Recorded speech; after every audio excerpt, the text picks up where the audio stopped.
What is up, CSA Network? It's your boy Nuki, the one who's normally behind the camera doing all the fun work. But I'm here, I'm forefront, and I'm having a great time with my co-caster, Raptor. You know him. He's been here a while. He's been around the block.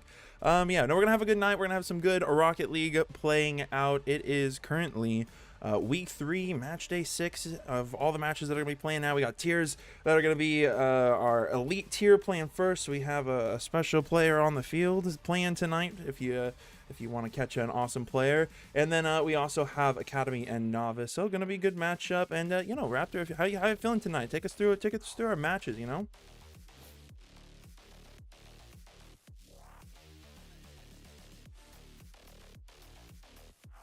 The matches are going to be off the chain. We got first coming up, we have Elite, which we're going to see here.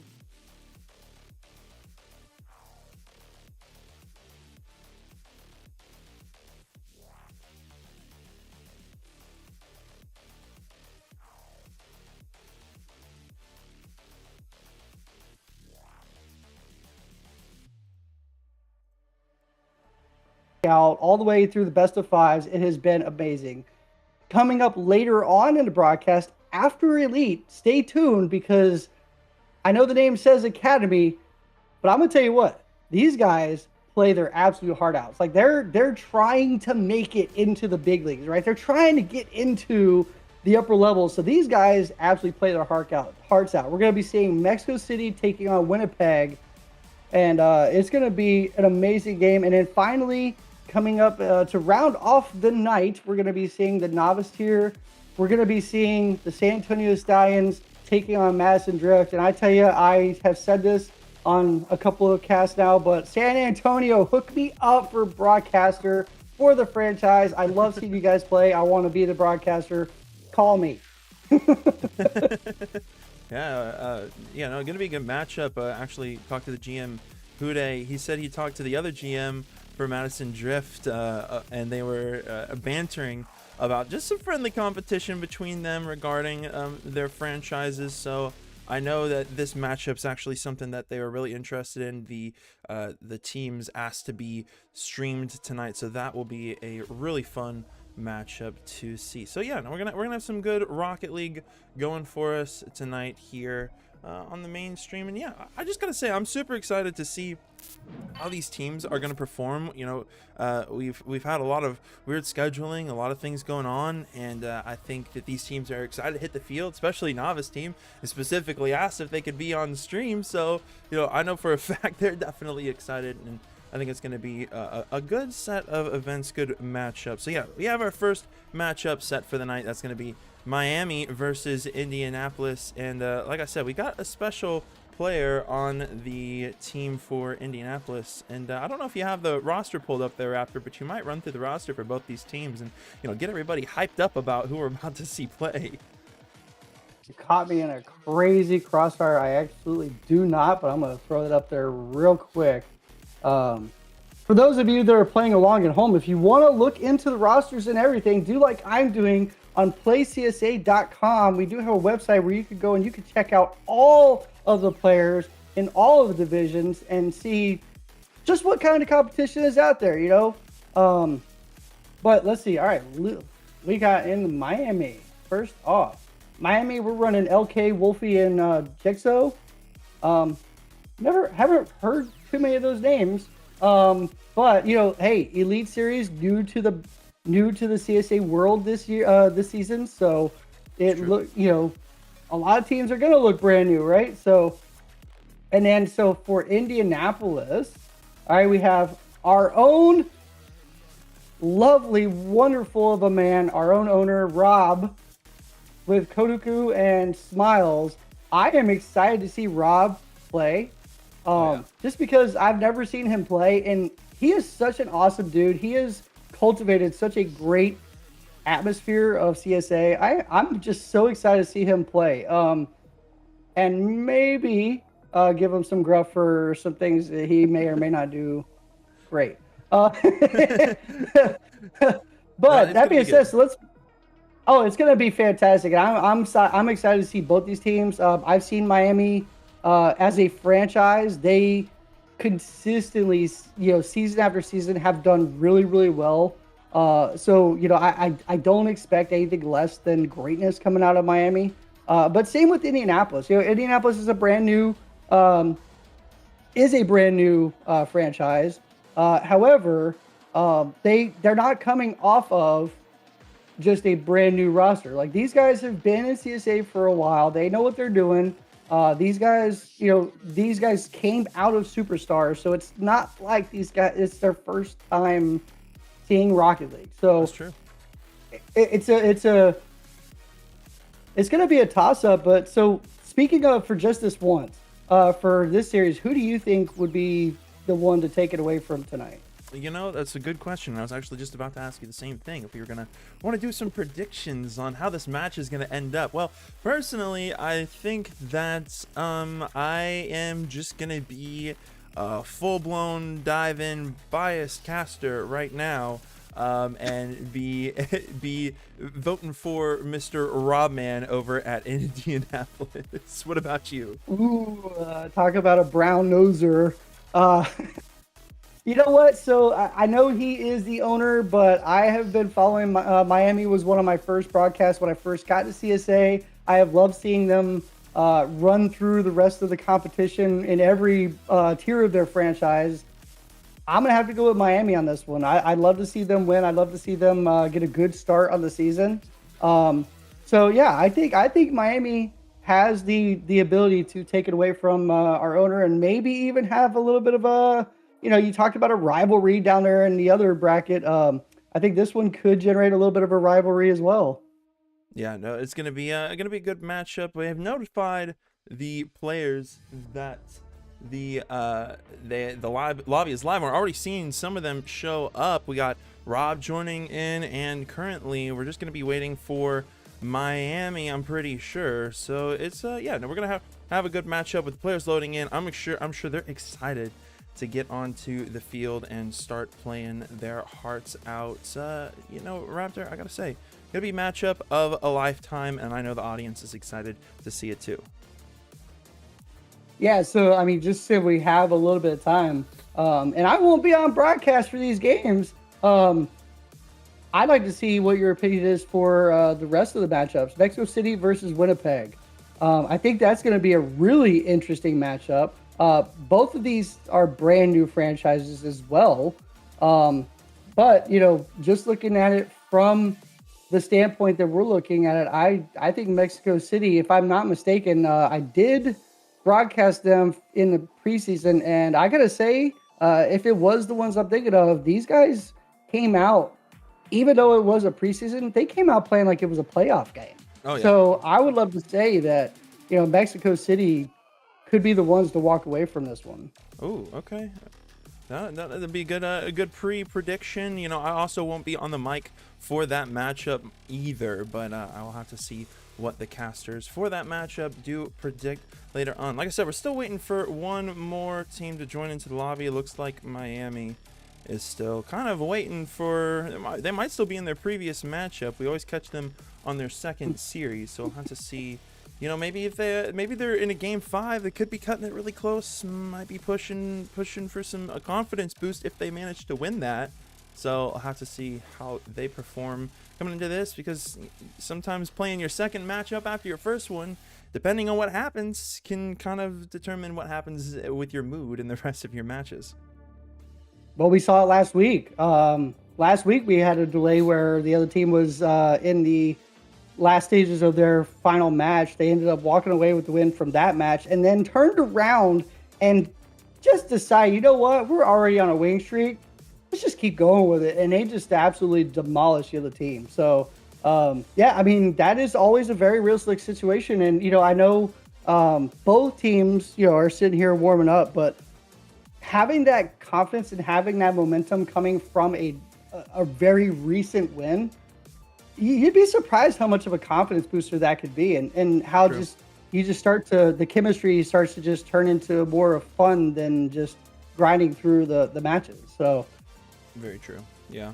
I really think that I really think it may be an advantage in this situation.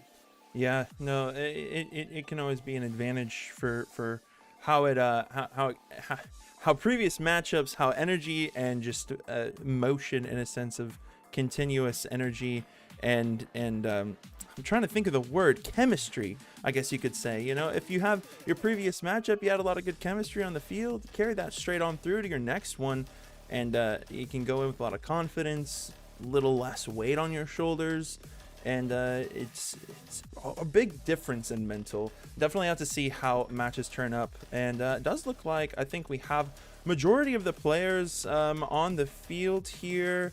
But yeah, so I mean, Raptor, I think we could definitely see how they're going to perform here shortly. So yeah, let's give them their opportunity. All right, let's get these guys on the field. And just as I did want to point out before we get things rolling, the reason I kind of mentioned the next game is because keep in mind, one of our own broadcasters will be playing in that match, and I am excited to see how well their teams work it out. Mr. Poke Ninja himself is going to be playing in the next game coming up very soon. But we're going to put that off until now because right now we have the Elite Series getting ready to false start called on the field. We are not going to get rolling. We are seeing a controller issue coming out from the Everybody's captain. Leaving right now? Okay. Is it? I am not sure what's happening here. I'm also very confused. You'll have to, because I have my in-game chat turned off. You might have to check for me. Yeah, so they did say that there was a controller issue. I don't know why they left. I don't know why they didn't think we would have match controls. But okay. Hey, you know what? Technical problems happen even in the RLCS.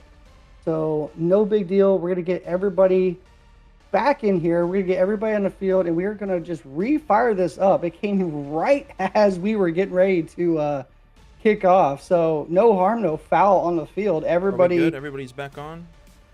I am looking right now. No. Nope. All right, we're gonna refire this. Here, let's do a lobby reset real quick. We'll see. We want the players to be comfortable. Let them know we're doing a lobby reset. So I'm gonna let them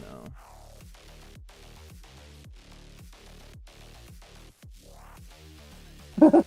Hey, you know what? Sometimes this all happens. It's literally. All right, so I'm getting everybody out. All right, so we got 2 left in. Leave. And I am out. Okay. Let's see here. Lobby is going back up again. All right.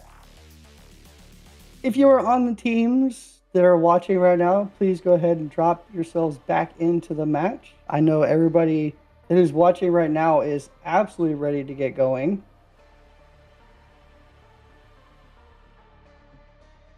And just as a reminder, I was talking about Play CSA earlier. Please, if you are new to the stream, you're new to the community, please, by all means, go ahead and drop your name into there and try to see if you can get in here. I promise you, you're not going to find a better organization anywhere in the Rocket League community. This group has been absolutely amazing. I want to give a big shout out to guys like the one that's to the left of me, Mr. Nuki. This guy does absolutely the best job producing that I've ever seen, and this whole entire agency, I know there's a lot of background names that I'm not going to be able to mention all in the time that we get these guys in here, but I just wanted to say, Nuki, just from the bottom of my heart, I am so happy to be here, and I am so glad that we have developed a organization that is just as amazing as CSA has been.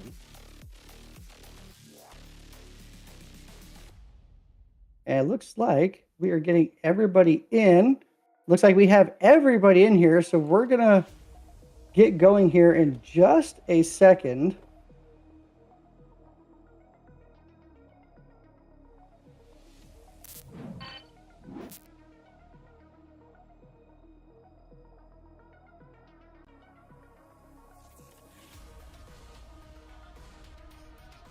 Hey, once again, very sorry I was a little late. I had an interesting situation at work, but I am here.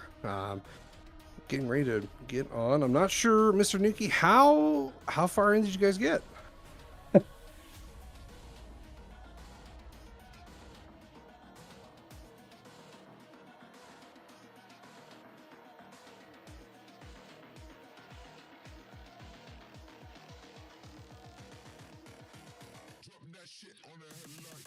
Oh, awesome.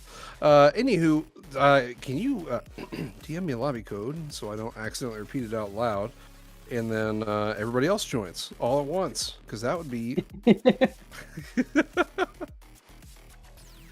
Imagine just getting bombarded with everybody. All right, we are going to get everybody on the field here, and we are going to get things kicked off because I don't know about you, Bass, but I am ready to see our owner show what he can do out here on the field. Oh, for sure, man. I have been absolutely antsy to see some solid CSA Rocket League action.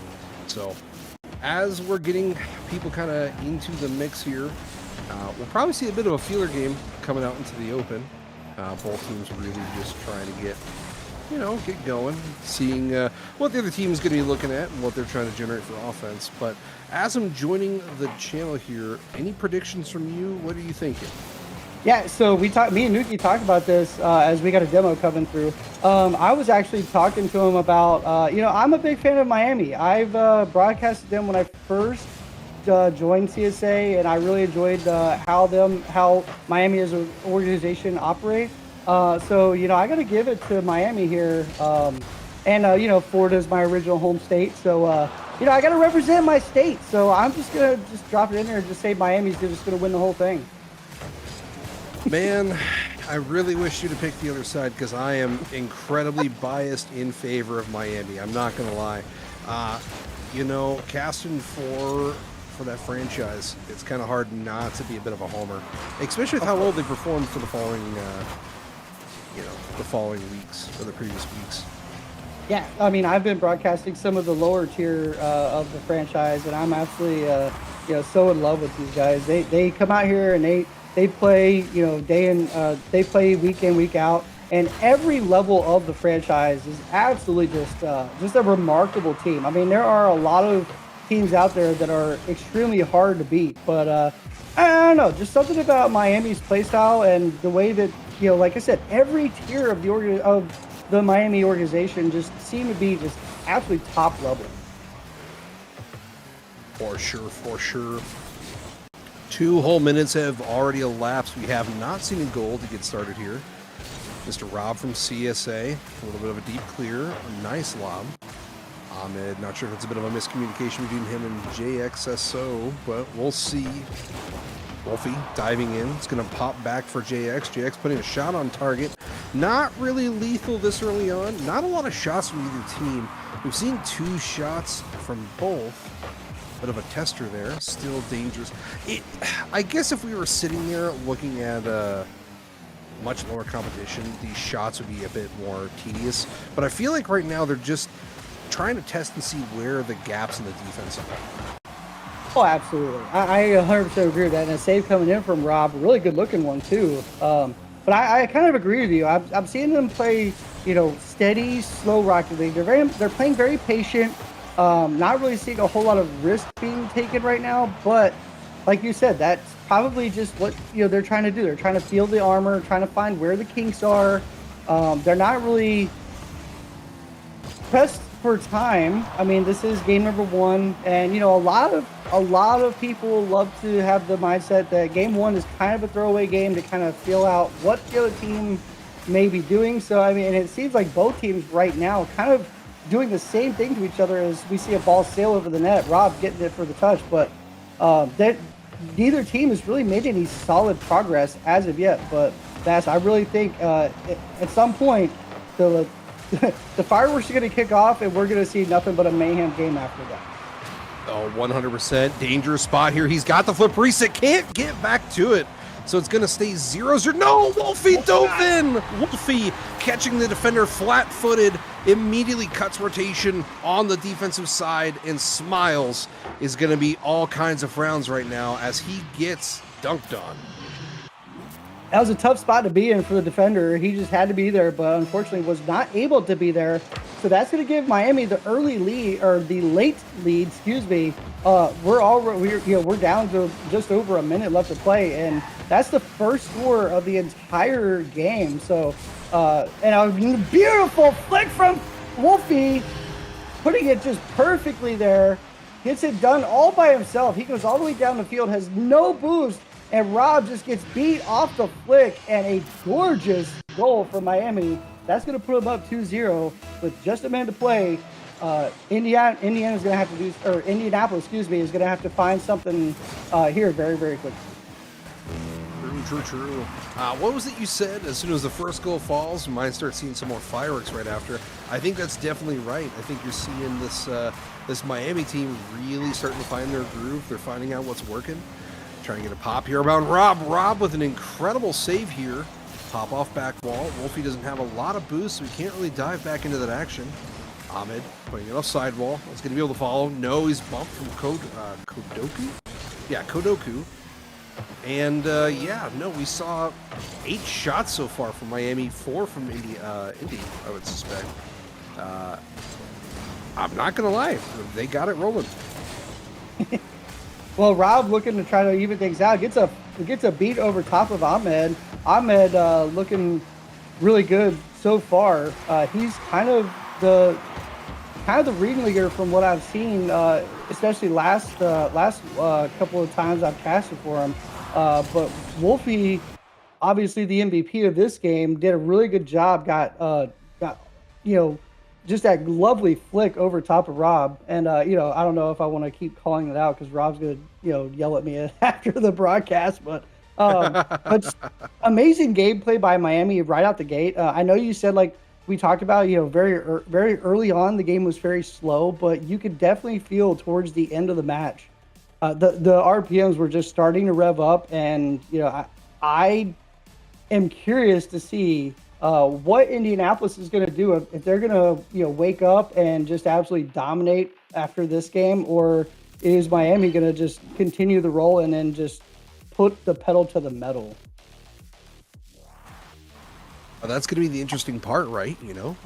They might take the full time. They're already readying up. They're not really going to use the full. We do have Rob that has exited the field, so unfortunately, we're going to have to maybe see about getting a pause or try to figure out something here, because apparently Rob crashed his game. He was raging so bad after that flick. Oh God, you're going to be fired, brother.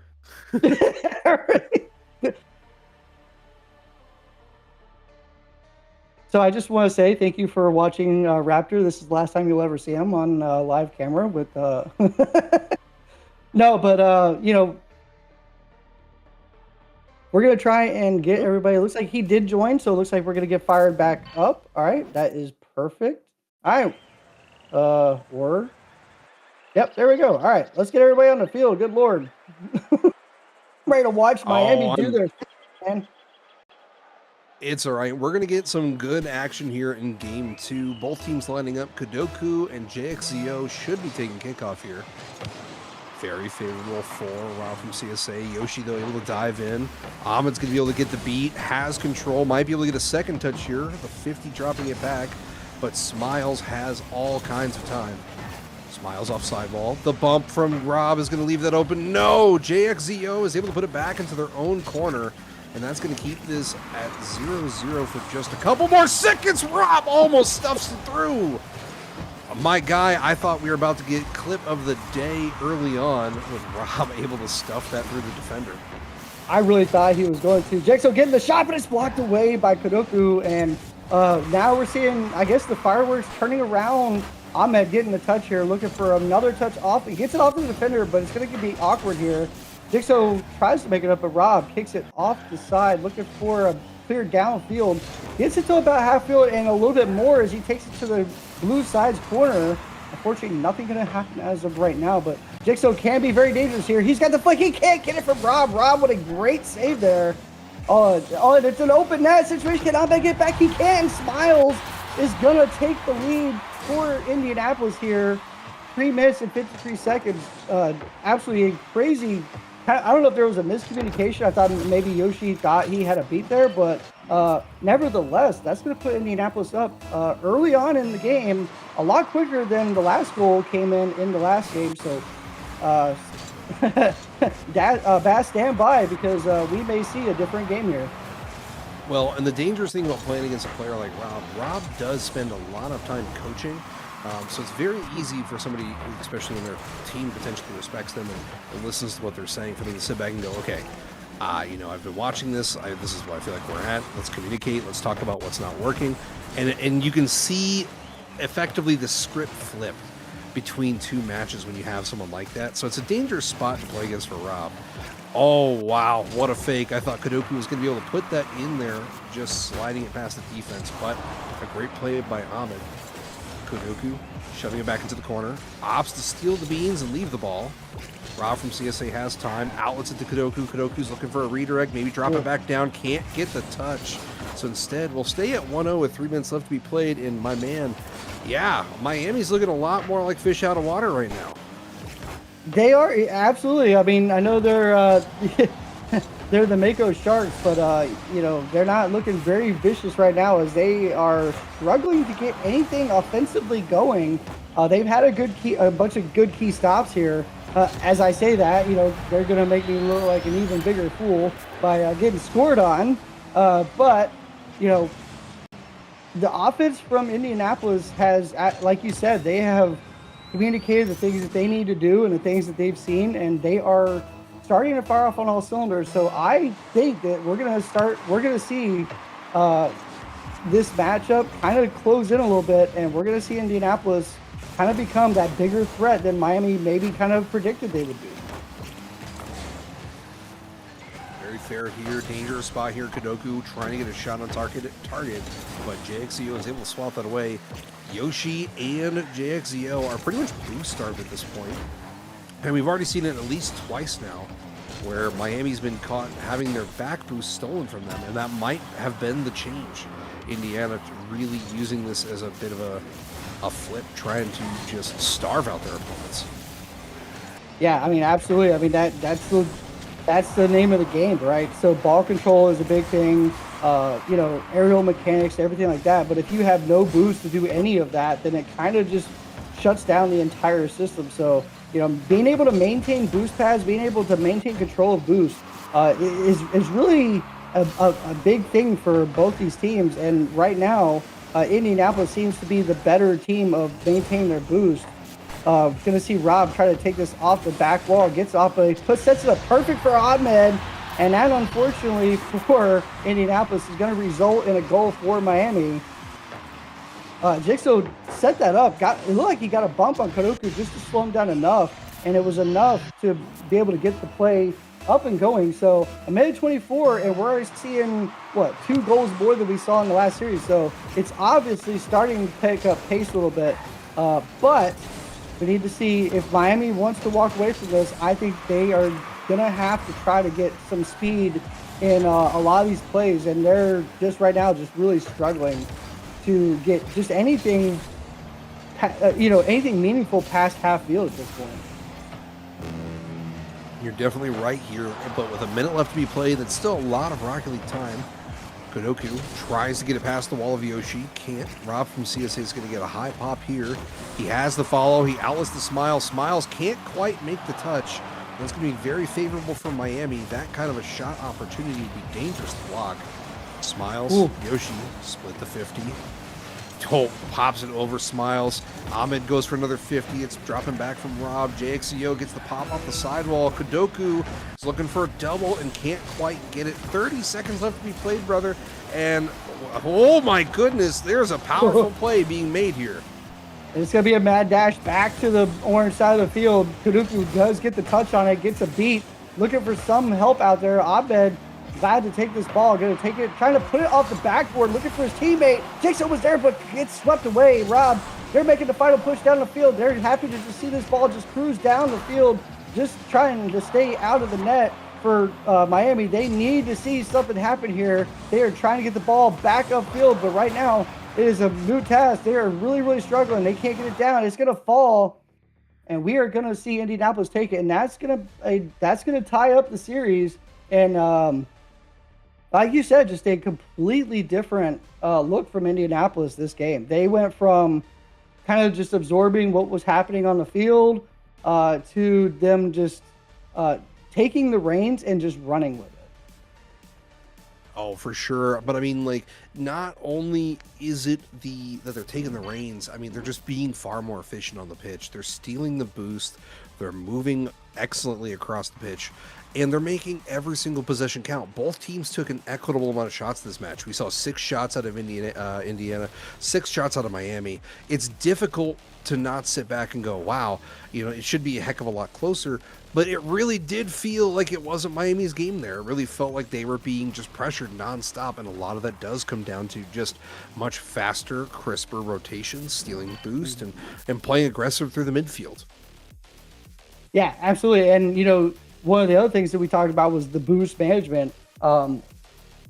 Indianapolis just had more boost to be able to do things with the ball. I mean, Miami, even being stuck in their own half, not able to get any boost. If you don't have any boost, it's very hard to get things down the field. And when you get down the field and you have no boost, you can't really do anything about the play that's unfolding. So Miami, I think, is going to need to definitely pick up the pressure. They need to get they need to control the midfield a little bit better. They need to maybe go for some passing plays. I haven't really seen too much in the way of passing plays coming out of Miami, and I really think that they could do a lot better with that. They have failed to connect with each other on multiple occasions, and I think that would be a key. And we saw the little bit of a, what we would in the business call a fake. It didn't work out, unfortunately, but we're starting to see Yoshi trying to take us down the field, and it's starting to get like I said, they need to be able to be more aggressive. They need to start kind of taking initiative on some things. I know you want to play conservative. I've kind of seen these guys trying to play control, trying to play conservative, but at some point you're going to have to take a risk, and it should be a calculated risk, right? So you don't want to like absolutely just boom the ball down the field and just hope for the best. But at some point, you know, if you're Miami, you got to say, okay, enough is enough. I'm done playing passive. Maybe we just need to speed it up, because that may just be what catches Indianapolis off guard. Well, diving save from Yoshi there. A whole minute has been played already. It's still 0-0. JXCO diving back in. Pops it back center. Splits the 50. Tough spot from Ahmed. He's out of position. Yoshi, his third man's got to contend against Rob. Rob almost able to 50 that through. Oh, dangerous touch here. Kadoku's going to need to put it off the backboard. Probably would have been favoring to the corner, but isn't able to get it cleared away. JXDO has a bit of a mistouch. Yoshi splits the 50, dropping down. 30 more seconds of elapsed. It's still 0-0, but Miami is just not able to find that gap right now in Indy's defense.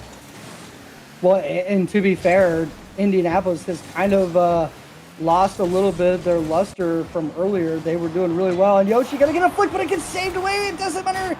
2 defenders gonna need to let this one away. Rob looking to continue down the field, but what an incredible save by almost all 3 of Indianapolis there, what it seemed.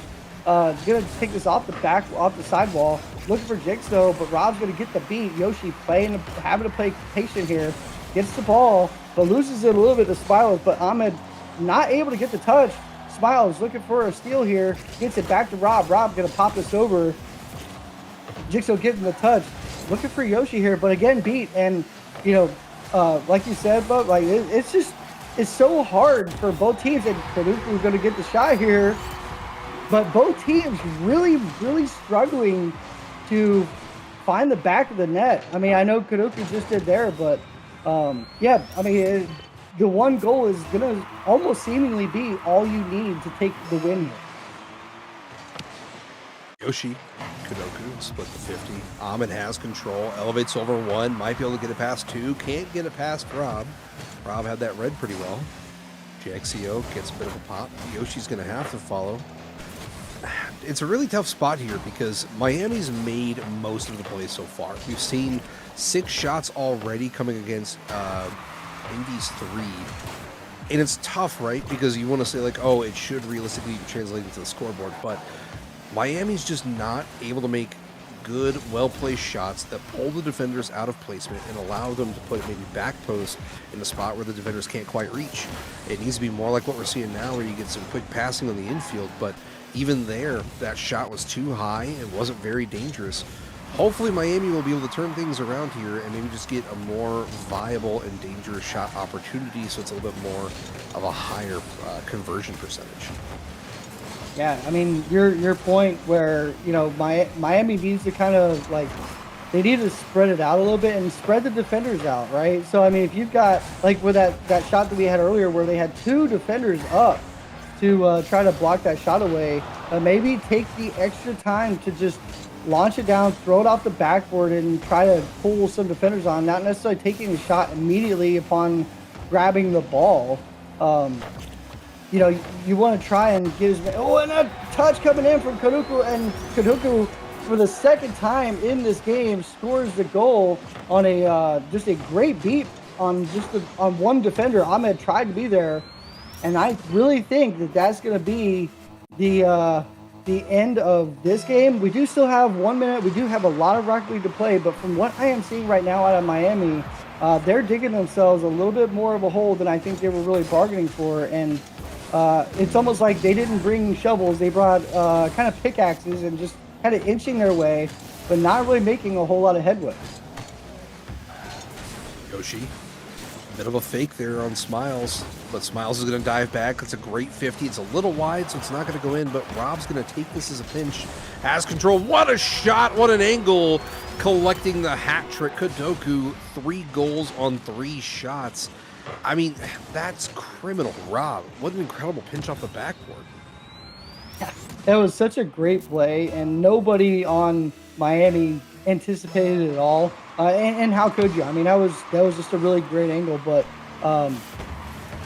Miami trying to take the possession here, can't quite get it down the field.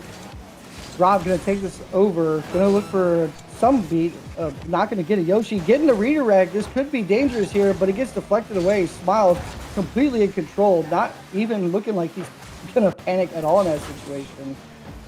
Really great defense from Indianapolis coming out, but Miami could be dangerous here. No, he misses the shot, and those opportunities are opportunities you have to try to capitalize on. You cannot let those things kind of slip by you like that. It looks like we have a lead from another team. Okay, well, Indianapolis is going to drop the win here, but tough to say, hard fought, but it really kind of was. It really was, and I wonder if they're going to be subbing Wolfie back in. I believe we saw Wolfie play in the first game. They might be cycling through, which is why it was a bit of a collapse on the offensive side. 7 shots against the 5 from Indy, but it's the same tale we were talking about earlier on, right? Indianapolis able to convert 3 out of 5. I mean, it's incredible shooting percentage when you're talking about how great the defense normally is, but Indy's defense really stepped up and really just locked in to prevent Miami from putting anything lethal on target.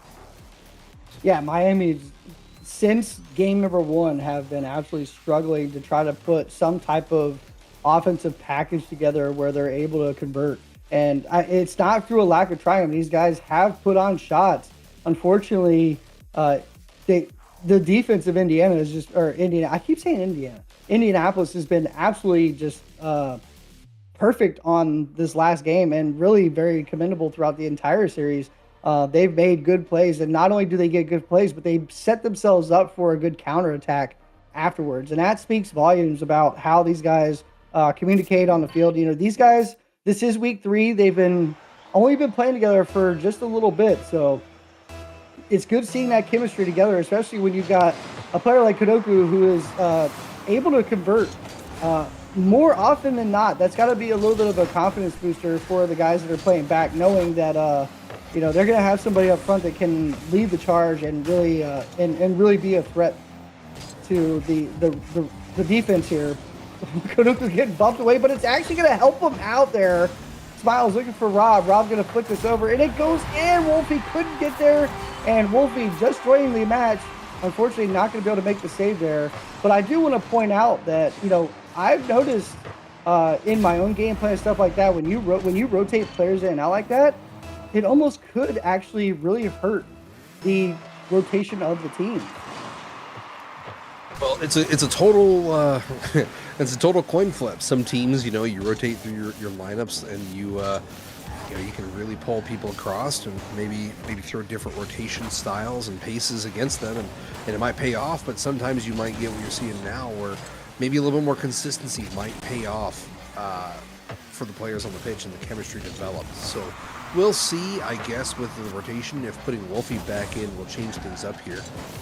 Ahmed splits the 50, pops it up. JXZO misses the touch. That's going to be dangerous. It's a 2-on-1, almost effectively a 3-on-1. Pass center. Kadoku tries to chip it, but Wolfie reads and cuts that out.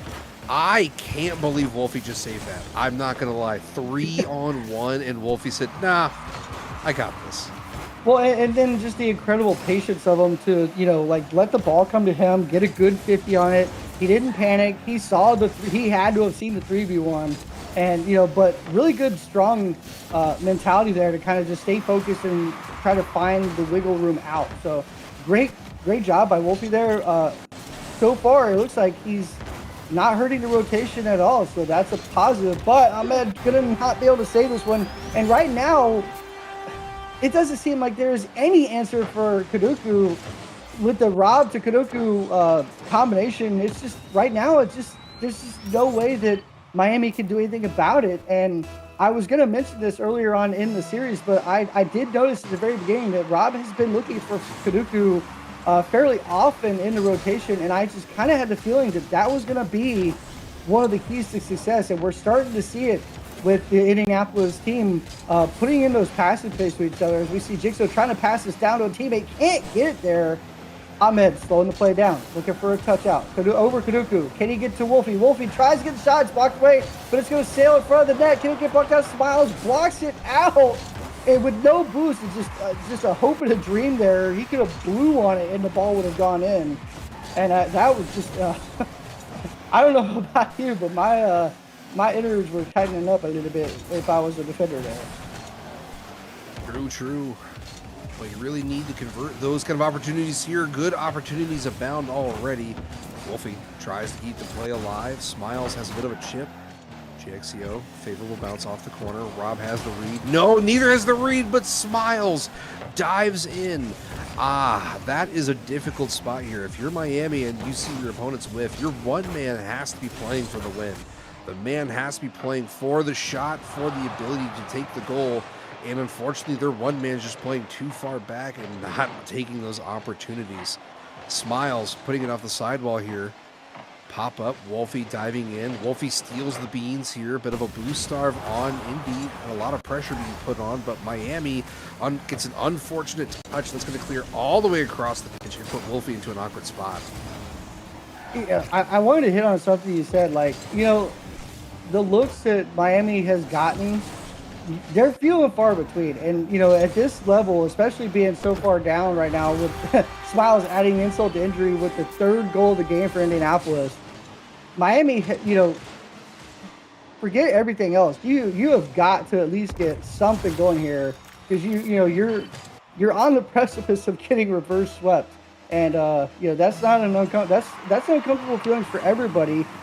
And it's because they just have not been able to capitalize on anything that they throw down the field. They've done a good job of getting it to the mid. They've done a good job of trying to get it past defenders. But when it comes to time to close the deal, they just cannot get the reads that they're looking for, and they have missed out on several opportunities where they could have possibly, put the ball in the net and possibly even made this a little bit even of a fight than it has been. Miles going to control it. Hey, go ahead. I was going to say, somebody much smarter than me pointed out one time, in terms of Rocket League, one man's going for the ball, two man's playing for the win off of the one man's touch, and third man's playing for the loss. A great beat there by JXCO, very favorable angle. But what I was going to say, though, is their two-man establishment right now is playing too defensive. He's playing too far back, and it's not allowing them to dive over and possibly take the free goals, the free shots that are just sitting in the middle. capitalizing on these mistakes by Indy, and a lot of that's just because they're not diving with their two-man. Hopefully they'll be able to establish that. You maybe look back at this footage and go, wow, we really just need to support our team, but that's really what they need to get going right now. Yeah, and I'm just looking at the overhead view of the rotations right now, and it just really seems like Miami's they get caught in these awkward rotations where they want to go for it, but they almost like they're hesitating so much that it's kind of just it's even not even just affecting the ability to have offense, but just the rotation in general. It just seems like they're always kind of playing awkward. And I don't know if maybe that's something that they're going to want to talk about when they watch the replays back. But unfortunately, all they're going to be able to do is watch the replays because that's going to be it for Miami. Indianapolis is going to take the win here. And kind of in dominating fashion, I want to say. They did get the reverse sweep. However, it was definitely not a blowout by any stretch of the imagination, but just well-controlled and just a smart, sensible Rocket League being played by Indianapolis. Well, it's been smart, sensible Rocket League by Indianapolis. Nobody's really doing anything that's insane. Nobody was busting out any mechanics where we're going, oh my God, get that man out of this tier. It's just, realistically, they supported each other. They played a lot of really good team Rocket League. They were there for the offense. If there's any pass that drops center or anything off backboard or corner, they were there for the read, there for the follow. And even for the few times where they made a misstep or a mistouch, where they don't make contact with the ball, they don't push it up pitch, somebody else, we saw Smiles. We'd see Smiles dive back into the ball. We'd see somebody just kind of pick up that slack, So, good win for Indy. We'll see how Miami can maybe rebound going into the next week. I think a large portion of that we've already talked about is going to be just playing more support. We'll see how that goes. Yeah, tighten up those rotations. Manage your boost a little bit better. I think those are going to be huge keys to them progressing through the season. I love to see Miami. Like I said, I'm definitely a huge fan of the Miami franchise. So an unfortunate loss for them. A fortunate win for Indianapolis. I know that they're going to like to take that one and put it on their belt. They clearly have some things that they need to work on if they're going to progress through the rest of the season. But overall, I think if they can continue to play the solid Rocket League that they've been playing, I think that it's going to take them pretty far into the series or into the season. Hey, that's fair. That's fair.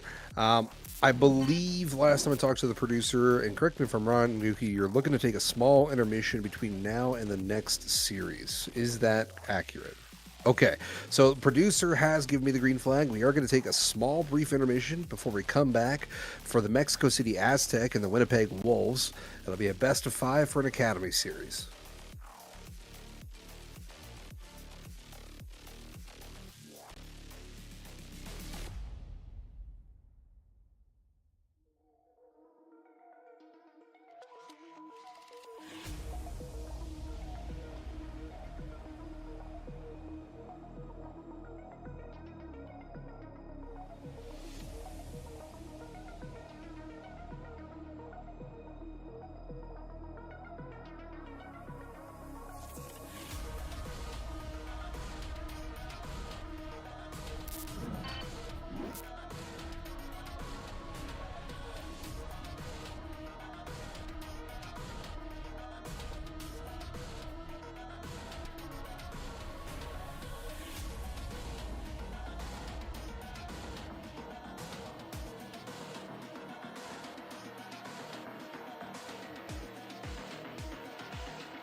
That shit on the headline.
that shit on the headline.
Welcome back. Welcome back. We are getting back into the action for some CSA top end Rocket League action. We're actually going to get some Academy on stream tonight. My favorite tier by far. Joining me on the desk tonight is going to be Mr. Zaza. Zaza, how you doing? Hello, I'm doing really great. How are you doing tonight? Well, we just got out of one great series, and hopefully we'll get another great series on the desk here. It's going to be an Academy series between the Mexico City Aztecs, I believe, and the Winnipeg Wolves. Hopefully I got those names right. Oh, man. But with that being said, we've got the lobby up. We're waiting for the players to get into the pitch.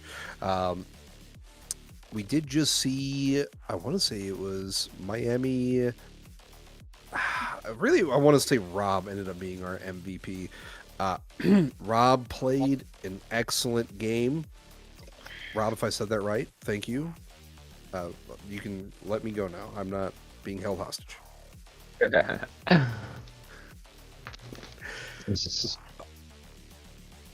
This is like this is what we want to see. Plutonium jelly. GG's. All right. Today's been a beautiful day. Just finally got that spring weather rolling around. Finally don't have snow. And let's pray I don't get snow. Because who wants snow in dang March? But yeah. How about you? Maybe that's where our players are at right now. Maybe they're not on the pitch because they're outside touching grass for the first time. Yeah, no, real. Oh man. Finally get a feel of that outside weather that they haven't had in about what 2 to 3 months. Hey, it's been 60 degrees outside all day in the Midwest today, but I'm telling you, man, this Academy series hopefully is going to get us up into at least 100 degrees on the pitch. 100 degrees of excellent shots. I want to feel all this heat. I want to feel the heat. I want to feel like I'm in Arizona.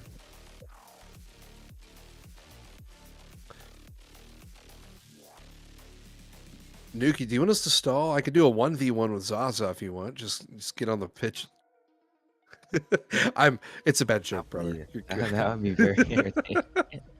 I'd get steamrolled. I already know it.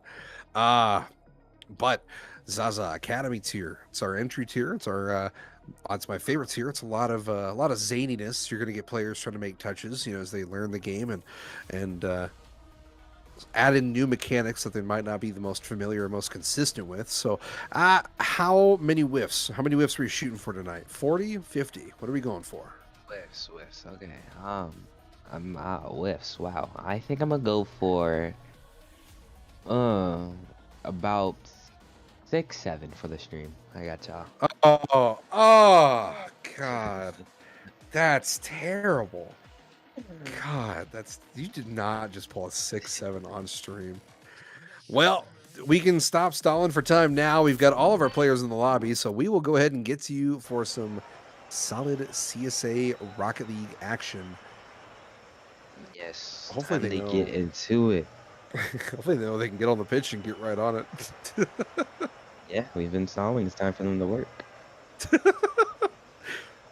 Stalling? We're stalling? More like entertainment. This is a sidecast entertainment, Stalling. I don't think I've heard that phrase before. Yeah, I told the players to get on the pitch. There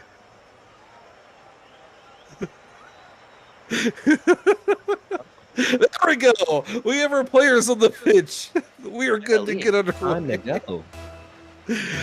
All right, our Academy series is getting kicked off. 5 minutes on the clock.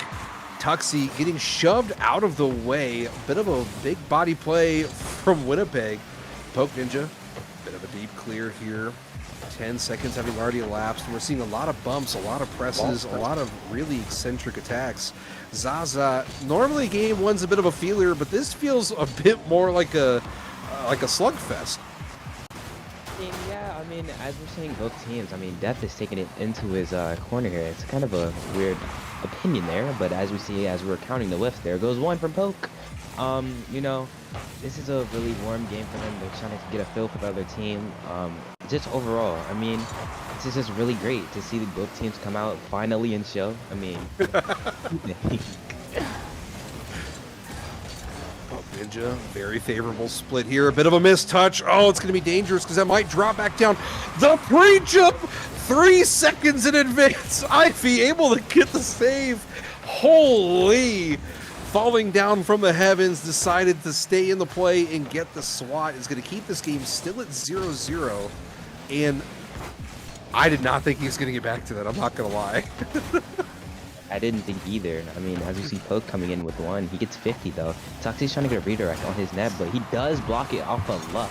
Ivy is here to come pick it up. Tuxie is getting a 50. It goes his way. Depth is there with full boost though. East gets it. Here comes Ivy with another touch. What a demo from Depth. Here comes Ryzen with a shot, and it does not fall. Here comes Tuxie and Depth. Tuxie gets dunked by Depth. Here comes Ivy with the shot, and he dunks it in the net. I mean, that's just a really overall good play from both teams here. Well, and it's absolute pressure. And one of the best parts of establishing pressure long term is making sure when you're rotating back and you're going back to third man, not to completely abandon the play. Keep your eye on the prize, keep your head on the swivel. And he did just that. Ivy able to dive back in and make contact for the shot. I mean, yeah, keep your head on the swivel. Make sure you just don't get in an awkward position, or even if you are in an awkward position, you just need to work it out in either way. I mean, here comes Ivy. Ivy gets a flick over one. He's by himself. He has no boost though. He gets the full. He's trying to go for a shot. It's not going to land. Tuxie gets a save. Poke Ninja is here, but Depp is... Oh, it's sitting in his corner. Poke Ninja gets it over Depp. Ryzen is here. I mean, just a little disconnection here, but what do you think, boss? Oh my goodness, I really thought we were going to see the goal there from MCA, but they were the post, the fourth defender, keeping it out for Winnipeg. Winnipeg elevating up, gets past one. Oh no, unfortunate. It looked like from my angle there, I might have caught it from the wrong side. It looked like Poke Ninja might have accidentally had the clear redirected back into his ball. Oh, it was. That is an unfortunate play as MCA now finds themselves down by Winnipeg by 2. And it's not an insurmountable amount, right? You have half of a Rocket League game left to be played. 2 goals is very doable, but it's going to take some serious rotational differences for the back half of the game. I mean, yes, that was just really unfortunate to come in that predicament. I know they didn't want it to be in it. Now they're down 2-0 in the series, in the game. Honestly, that's just really, like I said, unfortunate. Just calm it out next time. Here comes Ivy with control over the ball. Ivy gets it mid, but Tuxie is there for the bank, and he gets it in their net. Depp is able to save. Tuxie with the ball. Now here comes Ryzen hitting deep downfield. East is there to clear it out, though. He gets a weird touch to his corner. Ivy is up with a touch. Can he get a redirect? No, he cannot. He's 0 boost now. Tuxie is taking control over this ball. Here comes Depp. He gets bumped. Ryzen with the shot, and he dunks East. That's just really, really a great 50 from him. That was absolutely disgusting. East, though, unable to really see. Ryzen played that so well. The aggressive dive, just keeping that play alive for them. We'll see, though, I guess, going into the back 2 minutes, if Mexico City is going to be able to make any adjustments on the defensive side and hopefully be able to clear these back into the corner as compared to trying to shove them straight back down the pitch and getting stuffed like they just did here. Bit of a miscommunication, double commit from 2 players. It's going to pop off backboard. East puts it high. Poke Ninja has the follow. Shot on. That bounces off post, but it's going to go. 1 goal from Mexico City, and it's finally opened. The door is not fully closed here on game 1. So we're finally seeing Mexico City finally breaking through that pressure, putting 1 on the board here. I mean, they have 1 minute and 28 seconds. Let's see if they can put 2 more, but I mean, as we're coming in and seeing on kickoff here, Ryzen does get a dunk on them. Here comes Poke. Poke is by himself. He does get 1 touch up, but he does not have another touch. Ivy is there to get 1 touch to a soft. Tuxie is there to beat. Here comes Poke with a redirect, but it is to East. East gets beat by Depp, and Depp just is in there now. Tuxie just gave up. That is definitely unfortunate. I mean, they are being peppered with shot after shot. It looked like a bit of a misflip, right? Maybe a misread. Didn't think that the Winnipeg player was going to be there. But when you're giving up 12 shots, which they've already given up by Winnipeg so far, you're allowing too much of the mid game to be dominated by your opposing team. And you're just going to leave yourself open for fluke goals like that. They need to get a little bit more pressure out of their side. Oh, it's going to be high, and Poke Ninja's going to have the most difficult task of trying to redirect it from right in front of the net. It's not going to go. 50 seconds left to be played here, Zaza, and I think this one might already be in the books, but they are really playing for pride now. You know, Winnipeg is a low-key up 3. I mean, I would hate to see you lose, lose 3 goals in 30 seconds. It is possible. It happened in RLCS and hopping in here. I mean, and as I said, is that Caster Curse? Is that Caster Curse? Is it happening? It probably is. I mean, hey, they just need 2 more. If Winnipeg loses here, you might catch a lawsuit. I'm just saying. Yeah, low key. I would hope they play these 30 seconds out, and you know, Winnipeg just don't lose. But like I said, Ivy with the clear. Here comes East. East has full ball control, but Ivy is dunking him. Ivy gets another touch in mid. None of his teammates are there. Ryzen cannot get to it. Ryzen hits it to East. East does have full control over this ball. Depp is up trying to get a prediction on the flick, but Tuxie misses the net. This is really unfortunate. Poke with a shot. He gets a great 50. Tuxie's trying to get a shot, but Depp is there to clear it out. 1 second left. It looks like I am not going to catch a lawsuit today because Winnipeg is your Group 1 winner. There it is. The ball finally touches the ground, and it's wild how much pressure they're having to fend off every second.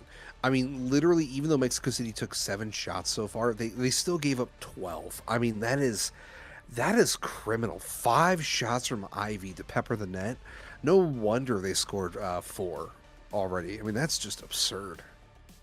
I mean, just take a look at demos here. I mean, Winnipeg didn't really take heavy consideration with demoing. They're very, very heavy on demoing, and Mexico City did not take 1 demo. I mean, honestly, this is just really, really just unfortunate. Almost caught the catch. Did you say Mexico City took no demos? Yes, they didn't get a single demo in Winnipeg.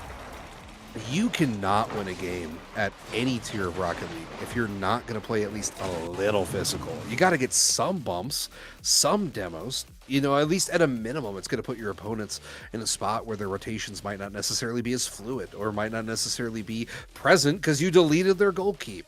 But goodness gracious, no demos. Hopefully going into game 2 here, we'll see a massive shift by Mexico City and they'll just play big body Rocket League.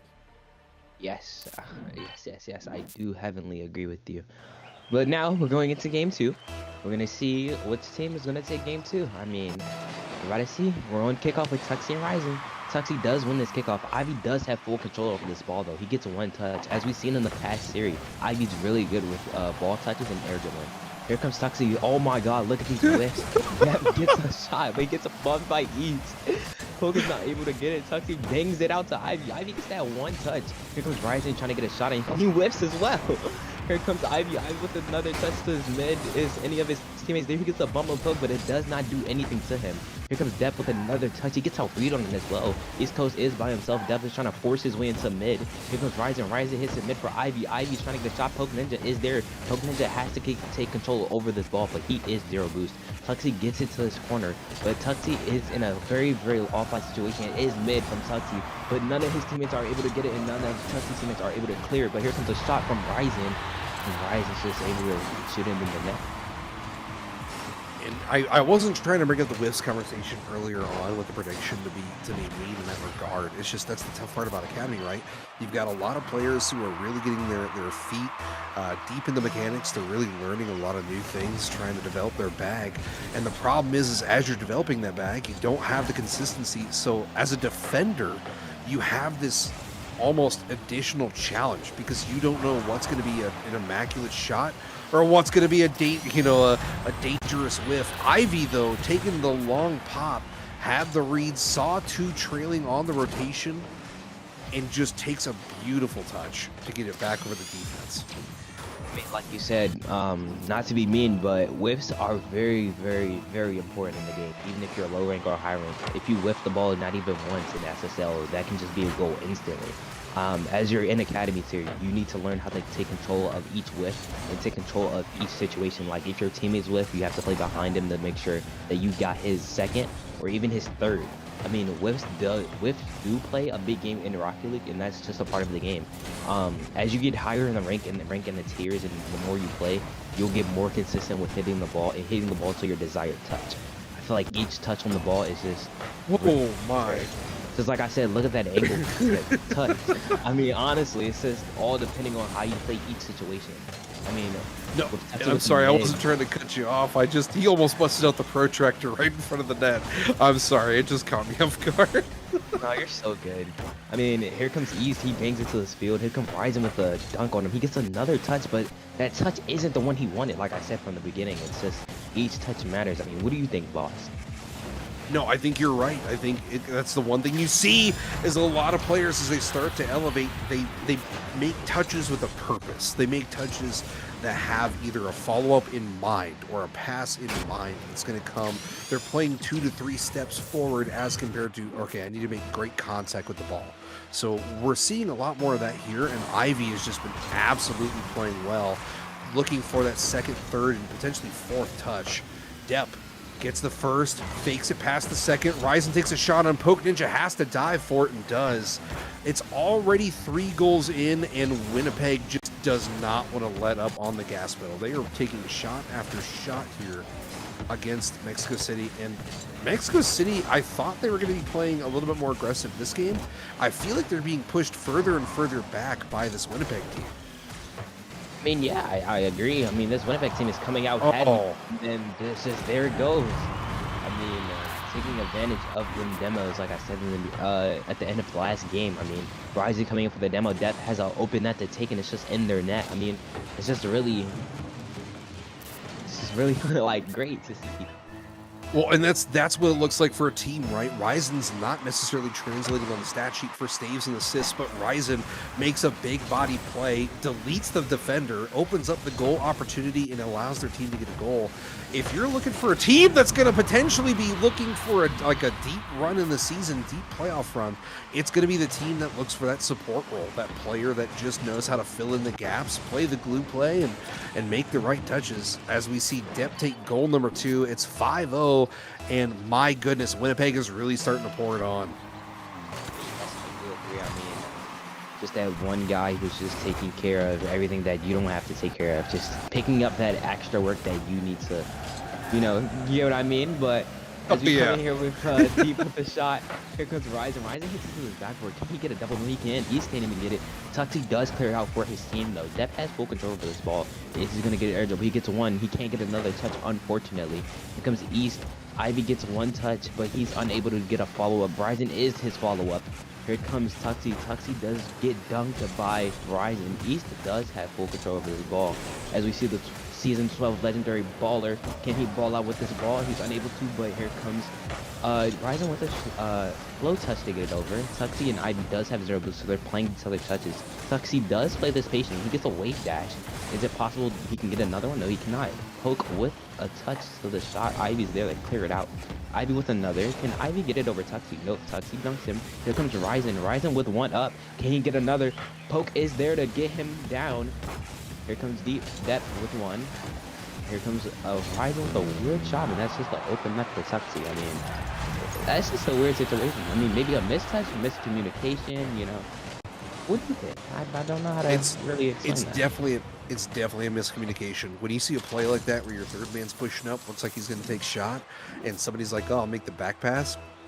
Somebody missed the communication there, unfortunately. But it's a little too late right now. A 4-goal deficit in any tier in CSA is almost insurmountable with just without an absolute change like a player DCing. So we'll see here if maybe Mexico City can make some adjustments that'll pay off going into the next game. Instead, though, Depp takes the big body plays to the next level and just dunks through the goalkeeper. My goodness. But I'm glad we got to see it, though. Talking about support, you talked about like, oh, Ivy's getting a touch off the wall. Ivy might be getting a follow. Actually, Ryzen's going to be the follow. The fact that it looked like Ivy just got the lightest tap, left the ball, chose not to follow, and then let their 100 Bees teammate dive back in. It's incredible chemistry to have at this tier. Yeah, this chemistry is great. Like I said, here comes Depp with another shot. I mean, what a Brazil, 25 seconds left on the clock. I mean, this is a very, very high-scoring game for Winnipeg here. I mean, just what a great shot from Depp. Nobody is there to get it or save it. I mean, like we're seeing Winnipeg's chemistry come out. We're seeing how they play. We're seeing their force. We're seeing their power. This is really great. Tuxie does end up winning this kickoff, but Depp is there. He's going to probably take it up for air dribble, but East Coast is there to get it. Here comes Ryzen with one touch. The whole Mexico City went up for that. And they almost dunked it in their net, but, you know, that was a risky play, and they took that risk. I mean, what is there for them to lose? I mean, 6 seconds coming in the game. Here comes Depp. Can he get another shot before the game ends? He gets a 50. Ivy is on the other team's backboard. You know, that's his game 2 there with Winnipeg. My goodness, man. We got to take a step back here and talk about the fact that Depp took 9 shots that game. 9 shots. I mean, we talked about you can't let your opponents take 14 shots. And when, you know, Winnipeg got 14 here, you have got to figure out a way to get Depp off his game if you're Mexico City. You can't let a player take 9 shots, put 4 goals on you. Someone needs to take the bumps. Someone needs to take the demo. Just absolutely, just start looking for him on the pitch. Even if it's a slight pull out of your rotation, if you can delete a player and maybe just get them off their footing, you might be able to open yourself up for a little bit more offensive opportunities on your own and at least prevent getting what that was. 729 points of absolute offensive performance. I mean, yes, as we're seeing. I mean, it was looking like Mexico City was really on the defensive side here. They only had 4 shots into the second game. I mean, Tuxie landed 1 of his 2. Honestly, I feel like Mexico City is really on the defensive side here, but going into game 3, we're going to see if they can switch it up or, you know, let the roles reverse for it. Let the tables turn, let the roles reverse. Let's see who's going to get the card this time. But, you know, as we're coming into game 3, let's see if Winnipeg can sweep Mexico City. I mean, boss, what do you think? Do you think they're gonna sweep? Do you think they're gonna give up a game? How do you think this is gonna go for? Look, man, I don't have a broom close enough to put it on camera, but at the rate this is going, if they can't find a way to get Depp off their footing or off their game, I think we're gonna see Depp here really open up some more shooting opportunities and probably take game 3 here for Winnipeg and open up that sweep, that broom. Poke Ninja off the backboard, takes this a half volley, gets it past 1. Rise, though, no beans, able to dive back in, make the touch here. Ivy, one-on-one, gets dunked, East Coast Zilla, I think for the first time this series, opens up scoring for Mexico City first. Winnipeg has been the first to score each game, and now finally Mexico City is pulling out the offense. Kickoff here, East Coast, rising. Ivy able to beat. Depp's there. Shooter's going to shoot. He's going to put it high. Depp gets goal number 1 here for Winnipeg. An immediate response, but a great play by Ivy to take the backflip, redirect it off the backboard, and open up a shot opportunity for the hot hand. I mean, honestly, being mechanical, at that skill level and being that mechanical, even at having his car positioned that way and knew what to do, that's actually honestly skill and amazing to see. I mean, we've been seeing Ivy come out and show his mechanics, and he's really been great with the ball and his touches. Here comes Ryzen with a shot. I mean, we're seeing Depp and Ryzen with their shooting abilities. I mean, Ivy mechanics makes up for it, and Depp and Ryzen just do the shooting. This is honestly really great to see from both teams here. What a disgusting dunk. Very few times can a player have the confidence to say, I really don't care that there's a defender here. I'm just going to dive over and make contact. The fact that Ryzen's feeling that right now should be very concerning for Mexico City. They need to get a little bit of bumps, maybe a few more plays, just to try and kill the ego that's being developed here by Winnipeg. Ivy, off corner, splits the 50. That's going to drop down for Ryzen. Ryzen plays the controlling touch, but can't get it past East Coast, who has the read. A deep outlet, that's going to be redirected wide. Rise, might follow, does, gets goal number 3 here for Winnipeg. I mean, honestly, this is a great passing play from Winnipeg. Ivy gets this touch. Like I said, his mechanics and his car control is actually insane, which gave Ryzen the opportunity to shoot and score. This makes it, 3 goals with 3 minutes and 58 seconds left? I mean, just coming out, let's see how many goals can they honestly score, and let's see if Mexico City can set up some type of counterattack and see if they can adapt mid-game without through comms. I mean, East Coast is trying to get a double here. He doesn't get it. Tuxie is there, but he over-jumps. He's not able to. Here comes Depp. Depp is getting ball control here. He gets one over. He misses the touch. Here comes Poke. Poke does hit it down for East Coast. East Coast does pop it up. Is it possible they can get a set up passing play? Here comes Depp with the demos, pulling out the demos once again. Here comes Rise. Rise does miss, but it's back to Ivy. Ivy gets his follow-up touch.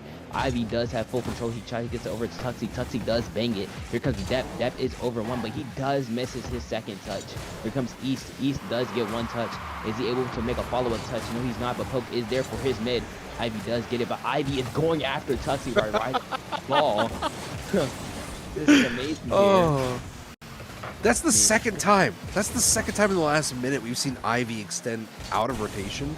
The last one paid off for a goal because not only did they get that great pass, they were looking for the demo on the 3rd line, but that's that kind of selfless Rocket League we're talking about that really plays well with one another. You go for that bump, you get the demo on the back line, you open up a shooting opportunity, and your team gets a goal. That's something that you have to be looking for in Academy, and you have to get at least 2, 3 bumps, maybe a crucial demo here and there, just to hopefully take an extra goal or 2. I mean, just to start a debate with you, boss. Do you think EU is better than NA, or do you think NA is better than EU? Oh man, you're asking me to not side with my NA brethren? I mean, just because of the way of this series is going, as you look, Ivy is actually EU, which is something. It's probably like 4 a.m. in the morning for him right now.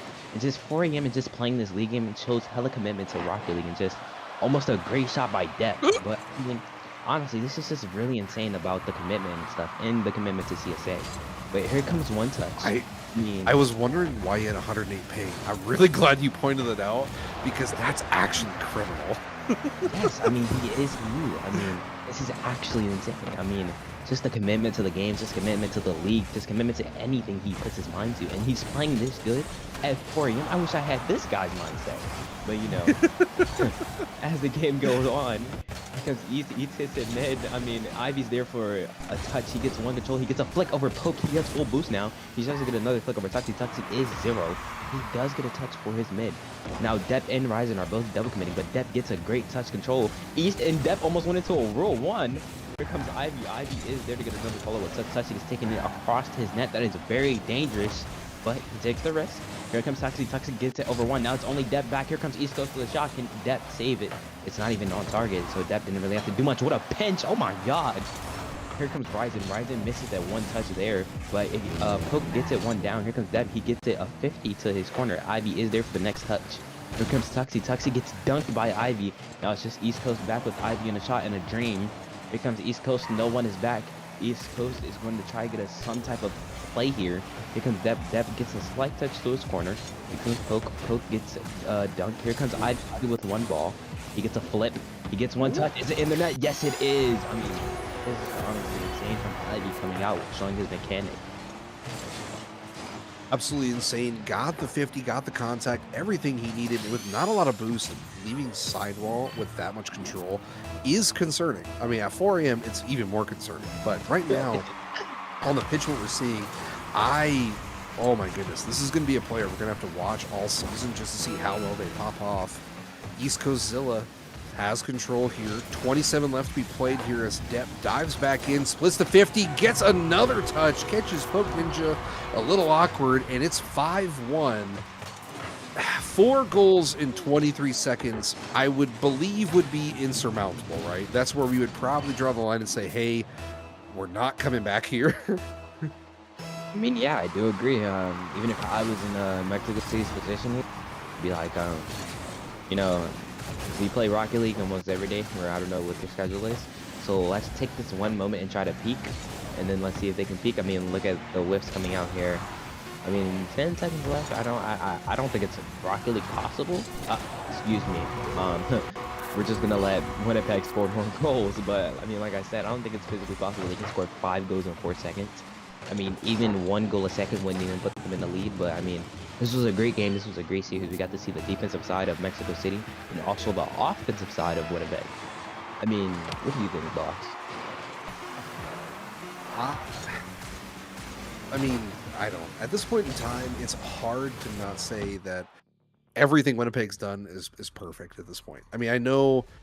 I'm sorry. I'm so distracted by how great their offense was that I actually just got thrown for a loop. I mean, yes, we came out and we got to see the offensive sides of Winnipeg and how great, even their defense was really great too. I mean, they're great all around. Just kudos to Ivy for playing. Just kudos to both teams. I mean, this was a really great series. That's just 1 point away from 600 though. Just pointing that out. Oh yeah, no, one point away, and that's where like we talk about how great Depp was last game for shooting, how great they were this game for the amount of shots they took and the amount of goals they converted. Ivy and Ryzen did a concerning amount of off the ball, positive rotational movement, positive touches, demos, bumps, anything they could that really just moved the ball along and gave them more opportunities, and then Depp capitalized. I mean, that is the exact playbook you should be looking for if you want to win Academy this season. I mean, Depp with his shooting ability, his goal ability, his scoring ability is really great. I feel like Ivy did a lot of the assists that game. I feel like he played really great with passing that game. I feel like he did most of it. I feel like just each team did really well. I mean, even on Mexico City side, the way how they adapted to each situation and how it went, I feel like if they would have just took more times on the comms and just communicated more on each side, I feel like it would have been better for them. But you know, just some missed touches, some missed communication. Just all around, I would say take the stream, go into replay, and see what you did wrong, and just improve that way. Oh, for sure, for sure. Well, we could yap all day long about things they could be making adjustments for and what they could be doing to really help themselves through the season. But I think we're going to take a small intermission as we get the new players for the next series underway, and we will reconvene after this intermission and shortly. Can't speak. Shortly.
Drop that shit on the headlight.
Drop that shit on the headlight.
needs to carry him. Get down. Oh, that's beautiful. Opposite Corey, Geosynth. Get down. Oh, that's beautiful. What a save.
Welcome back. Welcome back. We are going to be getting into our last series of the night, and let me tell you what, it's going to be a special one for sure. Both teams have been begging to be on stream, so you know that they're going to be ready to rock and roll, and they're going to want to play as hard as they physically can. It's still your boy. It's Boss Ardella. Nuki's still producing. Thankfully, hasn't changed. James will be joining me on the desk. James, how are you doing? I'm doing well. Hoping to take this win against San Antonio through my Novice team today. But yeah, I'm excited either ways. I got a newer roster here, first time playing like an actual match, so I'm very excited to see how they do. Hey, fair. I'm just really excited. Nuki was absolutely all kinds of hype, talking about how much they were begging to get on stream. And you know how it is. I mean, some players, they want to play on stream, kind of get a warm-up in before they get into the playoffs, get some experience under their belt, you know. Yeah. Sorry, a bit of a tongue twister there, but no. But you talk about two teams that are desperately wanting to play. I don't know if it's because they want to play each other really bad or what's going on, but we'll see. We'll see. I'm really hoping that they are absolutely wanting to just slug it out on the pitch. So it's more of like a GM battle. Hude and I go to the same college, play on the college teams and whatnot. So we just want to see who drafted better, who made better adjustments to their rosters, and our players are going to do the talking for us. Sure. That makes a lot of sense, actually. So what I'm hearing is, if I ask for your predictions in this best of 5 Novice series with the San Antonio Stallions and the Madison Drift, you're not going to be able to give me an unbiased answer. This is true. I have a prediction lined up, but it will be very biased. Is it a sweep? Are you predicting a sweep right now? No. If it was next week, for sure.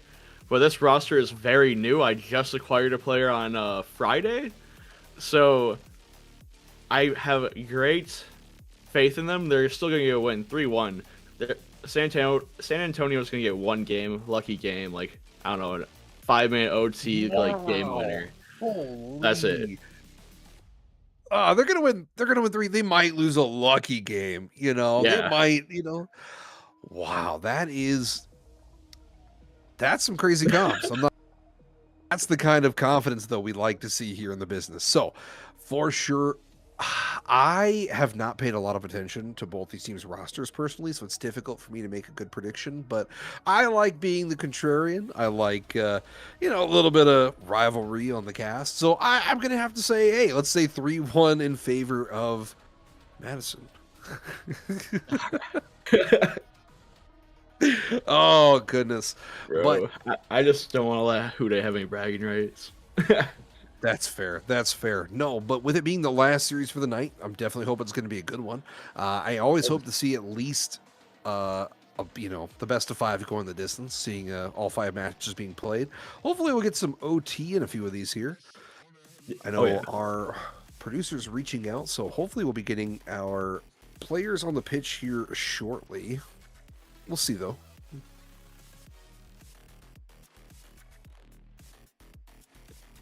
Oh, geez. You gotta hold the flare, though. Alrighty. So I'm being told it'll be just a minute. Our producers have reached out. One of the teams is still looking at finishing their first series. Guys, you just gotta score less. I'm just telling you, score less. Get the series over with faster. The stream is all that matters. Oh, James, since you know the players well, at least you should know who your starting lineup is. Oh yeah. What should we expect from San Antonio here? From San Antonio, I don't know. They're a bunch of bums, but from Madison, I can tell Bunch you. of bums. Oh my goodness. Yeah, Madison's gonna make it rain goals on them. I'm not gonna lie.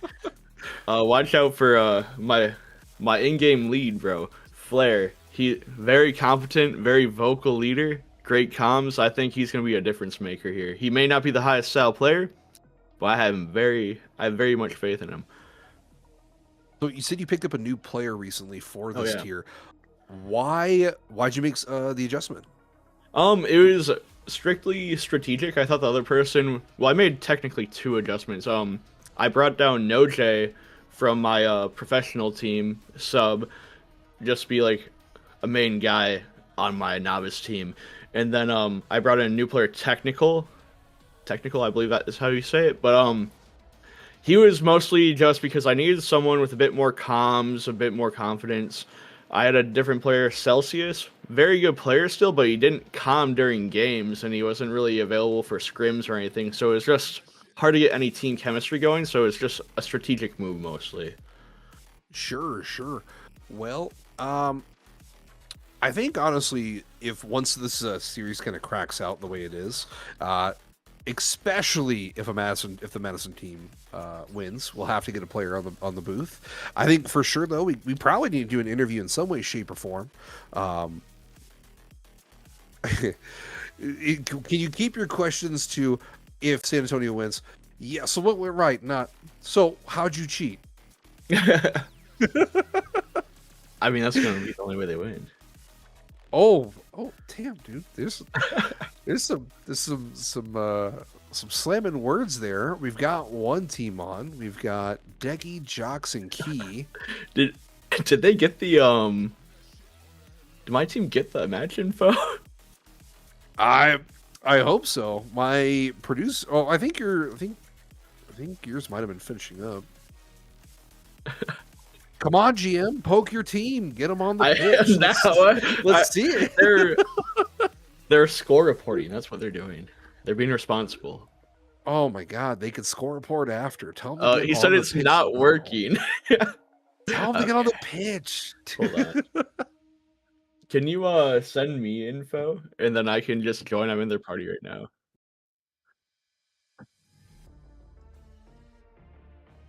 All right. Just don't say it out loud. They can't hear Dookie, and we don't want randoms joining. That'd be hilarious. Oh, I did that once for another league before. I accidentally repeated it out loud. Terrible, by the way. Nuki, you mind repeating that just one more time? Okay. Thank you. The lobby info was get and jabated. That was the password. All right, here we go. Me and my boys. Holy lobby. Hey, there we go. Not only has my co-caster joined the lobby, but now the opposing team is here. So we have all of our players ready to rock and roll. I'm excited. I'm just going to go ahead and let them know that we are ready to get going. Get this going. Good luck. Have fun. Always got to have fun. I know it's there's a lot on the line with this league, especially in your upper tiers. There's a prize pool to be had, but I think a lot of people forget it's Rocket League. Let's have a good time. Oh yeah, I mean, Novice is still a great tier to watch. A lot of talented players down there still. Like, people gotta remember these are all like mostly GC1 plus players. So I'm expecting to see some good things from here. Oh, dangerous rip, but it's going to go wide here. Shot's going to be high and wide. X7 Flare putting it back over the corner. Jocks with a diving save. A lot of immediate pressure being made here by Madison, but San Antonio playing the read right is able to finally get the clear. 50 split. Tech is going to be out. No, it's going to be a diving touch here. Decky has control, gets the flip reset. There's a demo on the back line. That's going to be no! What a miss! It's off the crossbar! Oh my God, insane. See, we got a little bit of luck on our side too, but we're going to use it to our advantage here. We're going to score here in a moment. Just get ready for it. I'm calling it now. No J gets the first goal of the series. Just because Hude is a hater. Brother, we got to take a step back here. That looked like an absurdly well-developing play. One man goes for demo, deletes the goal keep. There's a flip reset chance available. It's yeah, God. I can't talk too much trash. It's very good play. Great play by Technical. Holy, they're coming out swinging early on in the series. Both teams are, man. It's only been a minute and 15 seconds to be played, and 6 shots have already been levied from both teams total. That is absurd in game number 1. Normally game number 1's that feeler, that feeler game. You're kind of trying to figure out how does your lineup match up against their lineup, whose rotation works out best, and what's the right play style. But this has just been, hey, let's throw the kitchen sink in the first minute, and we'll see if we can make it stick. Dude, it's got me on the edge of my seat already. I'm very excited to see how the series turns out. Oop. Bit of a touch here. Jox tries to get the follow. No J, able to put it back into the corner. Has control, 50 split. Not a lot of beans to follow, so they're going to push it back to no man's land. Decky turns, has control, fakes the first touch, flicks it past one. Oh my! Decky takes goal number 1 here. 2 minutes having been elapsed, and that was the 6th shot from San Antonio. Holy cow! Yeah, I can't be too mad at that. It's a good catch, good fake, leaving Flair in an awkward spot. It's just a good play, to be honest. Flair a little bit of a missed rotation, but we'll get it back. Well, and that's the tough part, right? You're talking about it's holy cow! Key! All right. I gotta sit down. With this game. Dude, I am flabbergasted. But one thing I love though, right? Our producer said, hey, these 2 teams reached out. They wanted to play. They want to get on the pitch. And normally when teams are like desperate to get on the screen, sometimes it can come from a place of ego. This is just both teams desperately want to show what they can do here. And it's kind of, oh my goodness, so much offensive viability early on.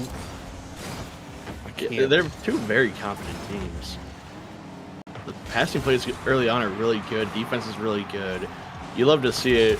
Oh, in technical, my new signing, a little bit of a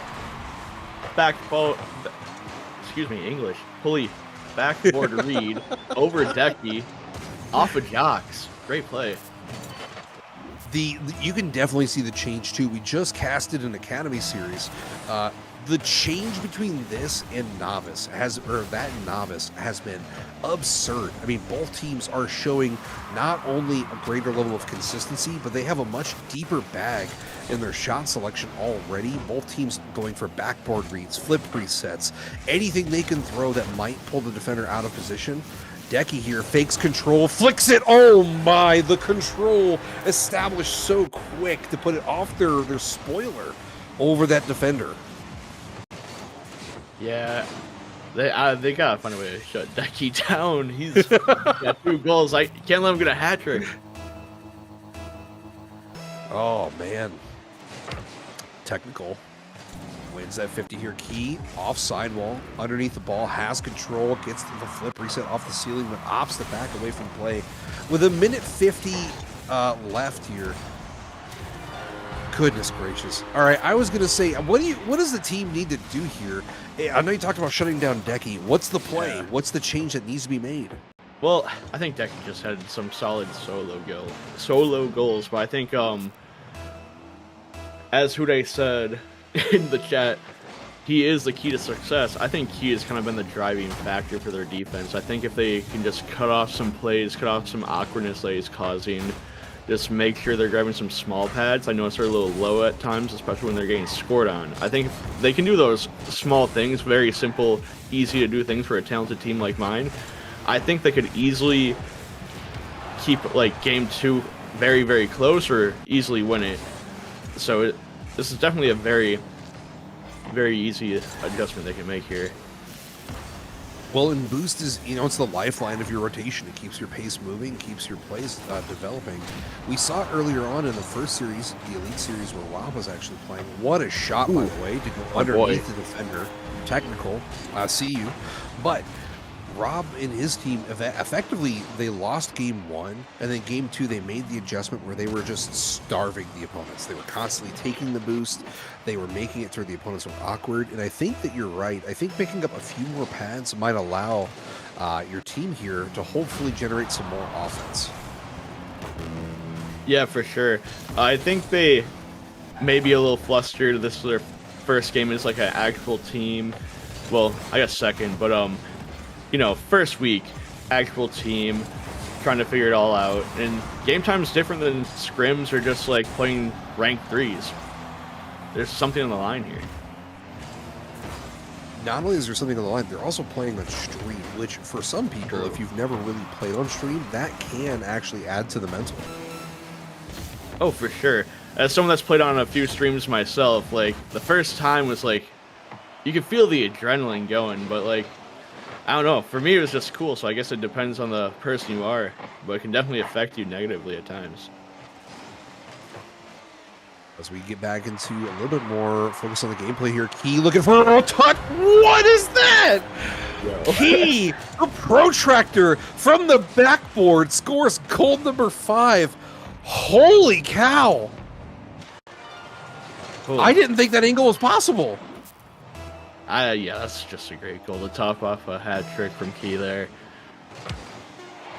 Not too much to add, just like I'm a little bit in disbelief that he just scored that with 10 seconds left, but it is what it is. My brother in Christ, I am in Novice, and I'm not hitting that shot any day of the week. That is insane. Yeah, Oh my god. That's tough. Holy. Key, though, the player we just talked about, how great they were playing. 6 shots for them, 13 shots for San Antonio. You've already talked about Madison needs a bit more boost coverage, maybe get some more offense, and really kind of lean on technical a little bit.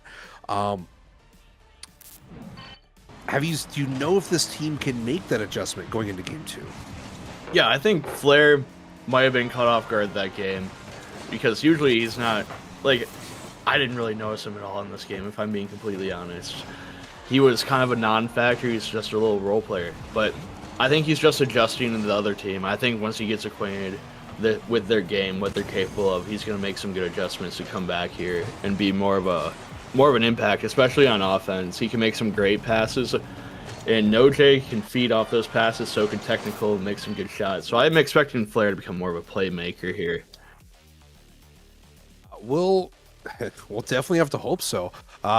Maybe get a little bit more of a push here from Flair. Hopefully some more offensive available minded plays. Maybe some infield passes, something. Goodness gracious, Demo Decky, Demo Key. I don't know how you're going to do it. Key's playing off the ground like it's not even, like there's no gravity at this point. It's insane. He is very elevated in the game. As we get game 2 underway here, Noj wins the 50. Flair has the follow, looking to split the 50, gets the bump here, but Key has a lot of beans, decides to put it back into no man's land. Is going to take this up.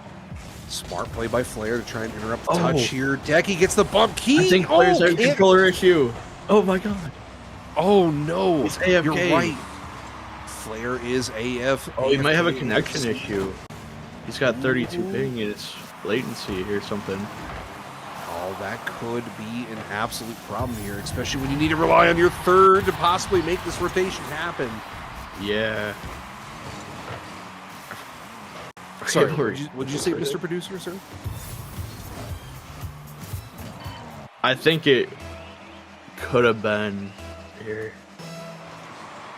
I am not sure, He's but back. Flair is moving now. I think they would have had to said something before the goal scored.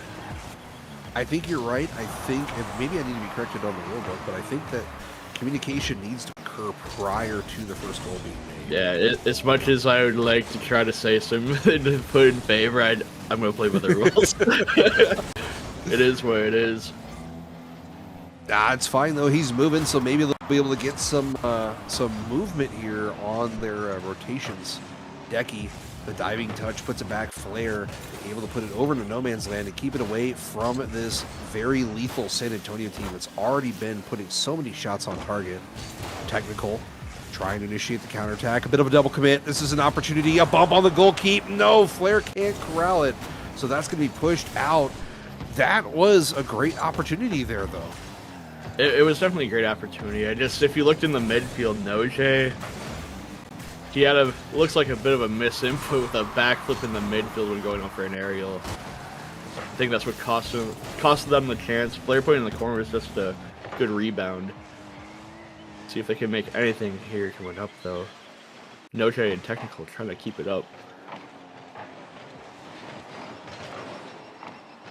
Tough spot here. Popped over. Not a lot of beans. Opts to try and put it back to the corner. They're almost entirely starved here. Bit of a change. Almost a flip of the script from what we saw in game 1. Key puts it on target. Flair swats that away. Doesn't want to let that even hit the stat sheet. Jocks pop up high. Noche gets the touch. Might have the fall. No, can't. Has to leave for Technical. Technical misses the ball. This is going to be a tough spot. It's a 2-on-1. He gets it past one. Looking for the read. Oh, goodness God. I thought we were going to see Key get goal number 3 from the backboard. I mean, I wouldn't put it past him at this point. He has been punishing the first game for sure. Kind of unlucky for him. Because he doesn't have a goal yet this second game. But this second game, for whatever reason, feels a bit more shaky than the first. Like, the chances haven't quite been as good from either team. I think the defense for Madison is really locked in a bit more. They're playing a bit further up. They're preventing a lot. Thank you. Caster cursed my team. Well, I did say they were playing up pretty far. I was actually there. They played up in a...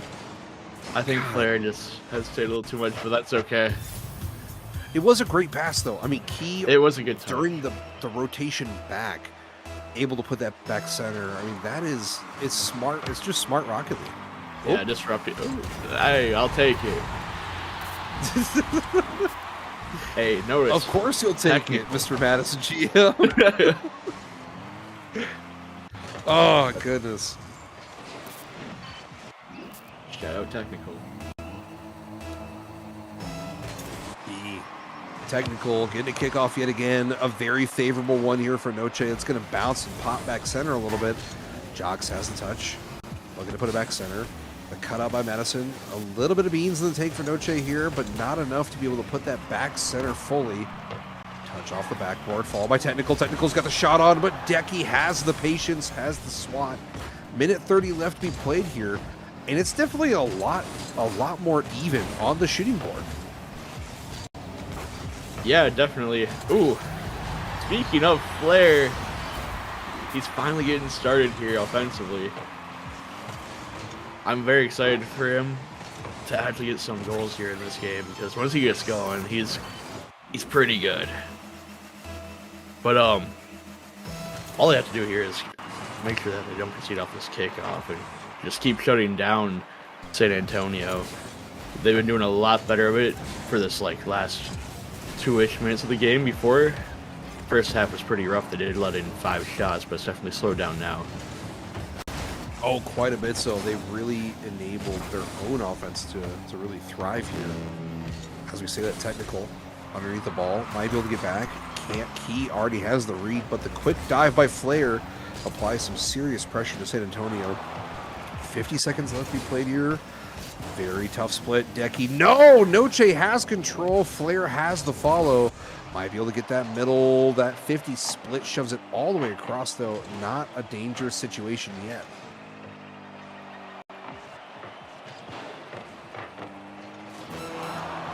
I like to see Flair taking control here in that corner, not just booming it away to give his teammates some time to rotate back. Technical got back in time. Not a lot of boost here to try to make some offensive pressure happen, but Flair's right there to keep it back in. Let's hope they can just keep this offensive pressure going, some solid rotations. As we see an overextension with a dangerous situation. Oh, and it's a dagger by Key. That is a tough one, too, especially with how well their defense has been all game. That touch by Decky to pop it back for Key, that's... Hopefully we'll see Madison be able to recover from that in Game 3, because that sometimes for a team can be almost critical. They tried a fake kickoff there, but unfortunately didn't quite line up. And not going to let it drop, though. They're going to keep it up and try to do something here. Decky's going for some crazy corner reads, trying to lob it up center for Key. Just hit up, and can't save it. That's game. Oof. What'd you see? What'd you like? What didn't you like? I mean, obviously you didn't like the result, but yeah. So it's tough to swallow when you're the GM of a team, and unfortunately, they're not doing well. But I have had a couple teams in my franchise make reverse sweeps, including my professional team today, from what I was told. So anything is possible, and I think that Madison Drift is making some good adjustments fighting from behind, but I think giving San Antonio their credit, they have been really high scoring team, very high offensive pressure. 7 shots this game. They had quite a few last game as well. So I think they just gotta keep up on the defense and sneak in a few calculated goals along the way. For sure, for sure. I mean, it's difficult, right? Rocket League's a momentum-based game. Reverse sweeps are one of the hardest things to do because not only do you have to stop your opponent's full momentum going through, but you have to turn around and establish all of your own. I gotta say though, it's doable. It is Novice. It is very possible.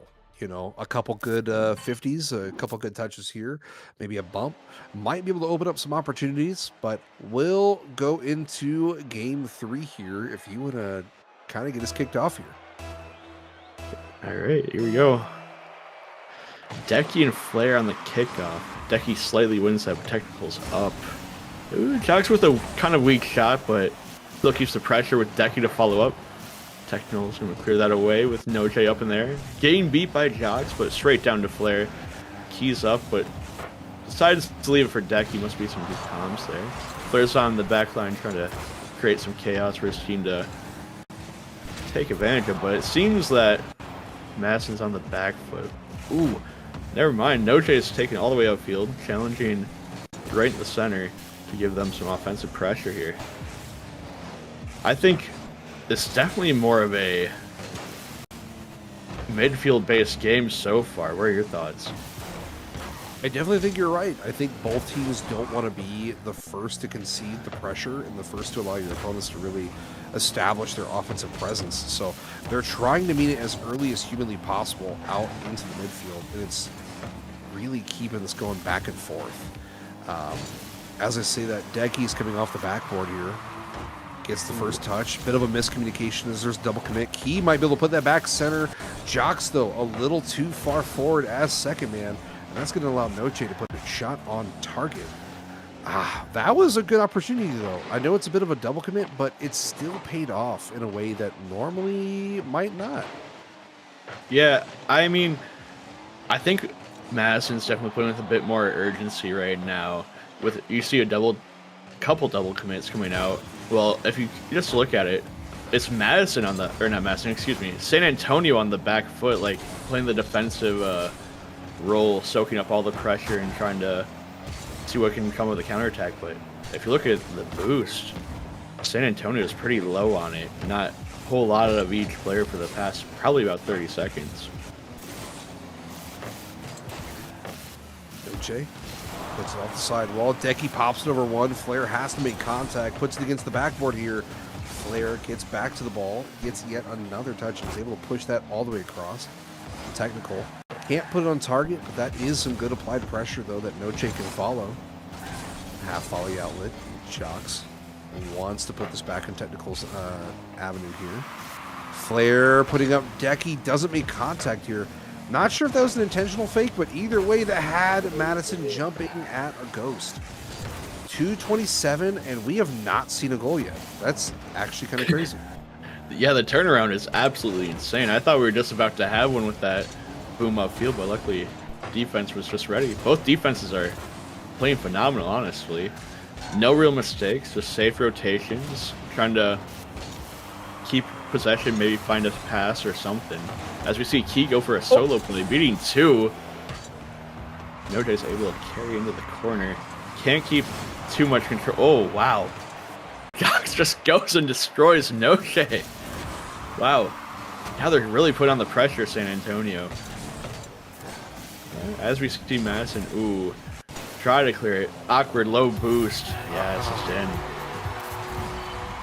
That is unfortunate. The quick turn by Jocks to be able to read the mistouch by both players off the sidewall, because neither Decky nor, I couldn't see who it was from Madison there, but Decky and the Madison player, neither of them made contact. The fact that he whipped the e-brake, spun 180 and put a shot on target, probably not the most traditional shooting method because you normally want to get a little closer, but it definitely paid off with that fake right in front of the net as well.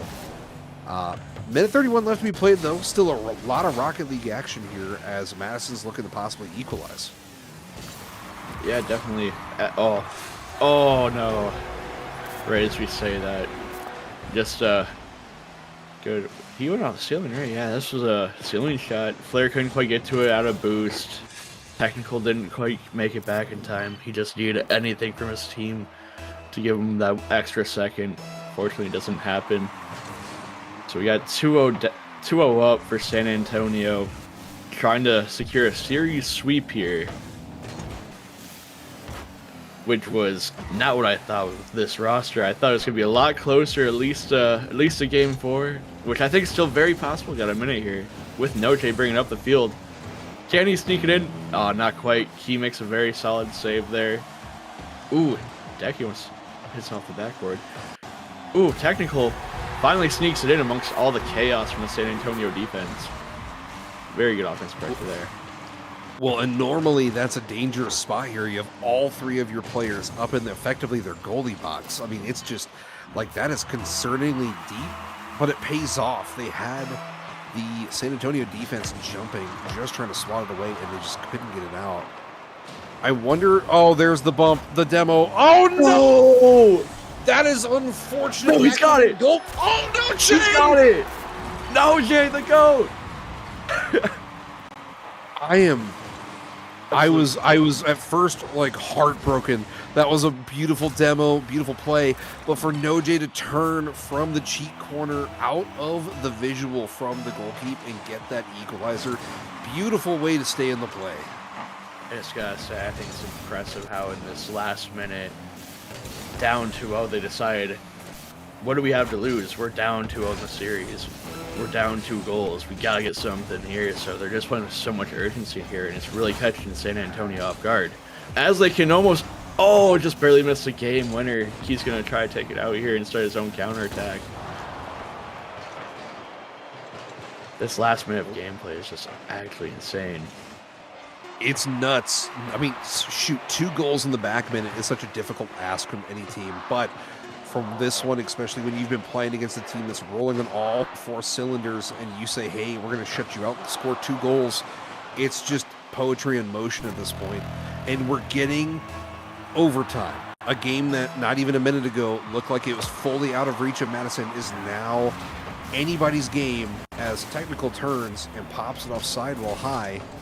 Bump chance on Key. Decky with the follow, and that's going to keep that out of their net for another second. Yeah, the offensive pressure here coming from Madison is very good, but as they're kind of scrambling back here on defense, low on boost, looks like San Antonio is taking some as they're leaving the rotations, but keeping in this corner for Madison, just trying to get something built up for a counterattack. As Flair's coming upfield with it lobbed off the back post, or backboard, couldn't get much going. Now it's stuck in San Antonio's corner, just trying to go the other way. Stuck back to the corner. Corners have been really key here in this overtime so far. Just maintain and slow down the play. Long shot opportunity. Noje has to clear to the sidewall here. Jocks is the follow. Decky's going to dive back in and put that off sidewall looking for Key. Key can't quite get back, so Decky's going to push this. That's going to be a little wide, thankfully, as that's going to keep this overtime going. Flair gets past one. Gets past... No. Absolutely shut out by Key. Key's going to try and put that on target. Decky looking for the demo on the goalkeep and can't quite make it. A lot of almosts.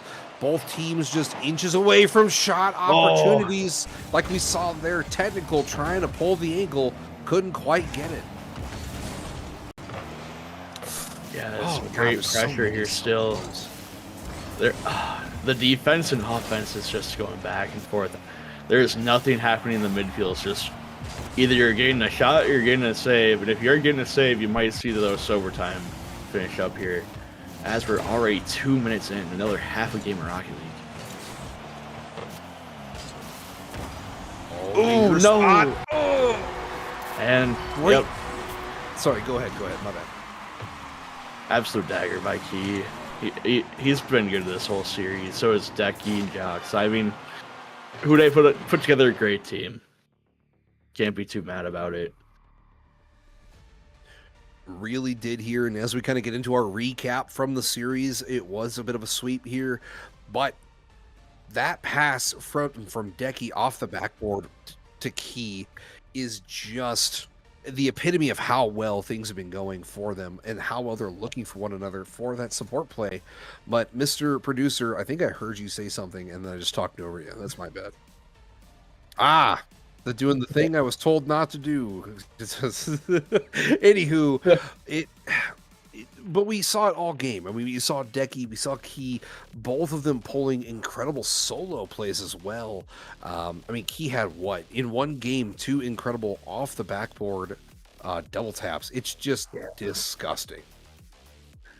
Yeah, I mean, they really did have some very good mechanical plays, solo plays. As far as my team, they're a lot more team-oriented, but the defense from San Antonio is just first man was just diving. They didn't care. It's making it hard to get any passing plays or anything like remotely awkward for San Antonio, like strung along for any good amount of time.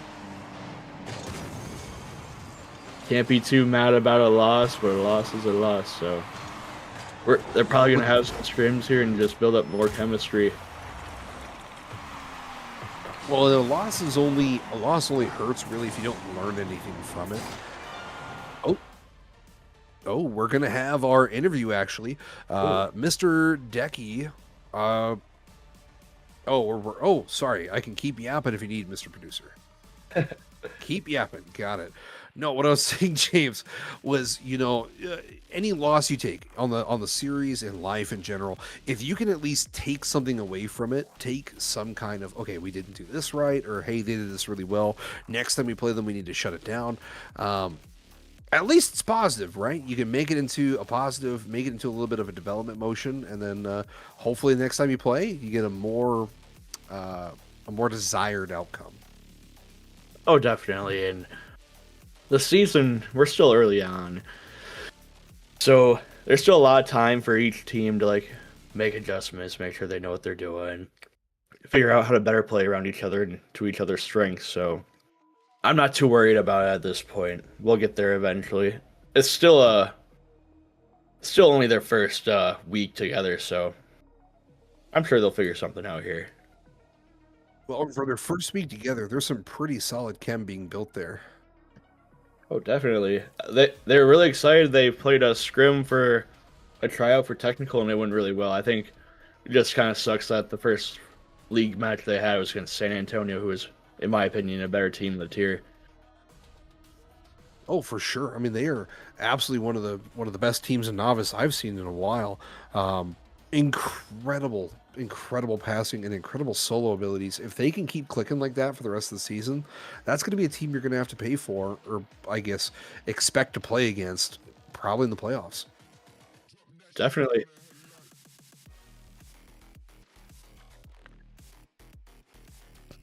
Nope. What's up? What's that, Nuki? Okay. We're having technical difficulties, so we will keep yapping about the series. I guess as we talk about the players that were on the pitch, what would you like to see more out of your franchise's team going into next week? I mean, we'll definitely have conversations, but one thing I'd like to say is just, I think they just need to keep their head up. I think they were playing a game that wasn't necessarily their own. They looked not as comfortable as they did when I have seen them do scrims or watch some of their replays and whatnot. But I think they just need to figure out how to enable each other. It's like, didn't have as much space and stuff as they typically are used to playing, so they need to figure out how to create that for themselves, I suppose, or for each other. True. I mean, a lot of incredible, and I guess that's the difference between good and incredible players, right?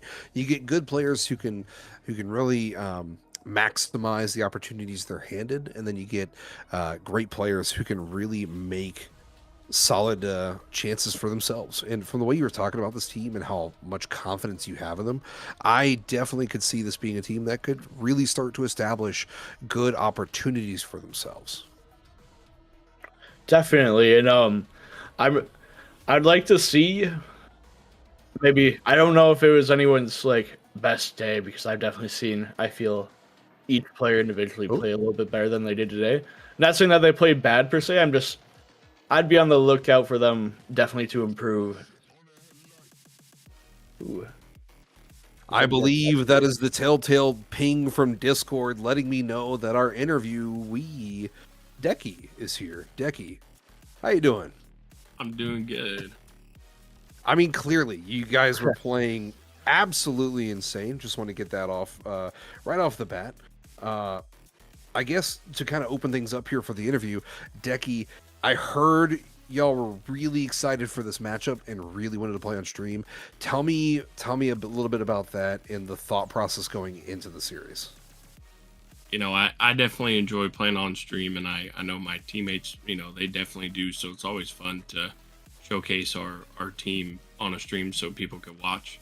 Kind of the mindset going into the game is just know how we play, and we know we like to play fast and we like to counterattack, and you know it was definitely good. It was fun. It was GG's to the other team. You know, they played great too.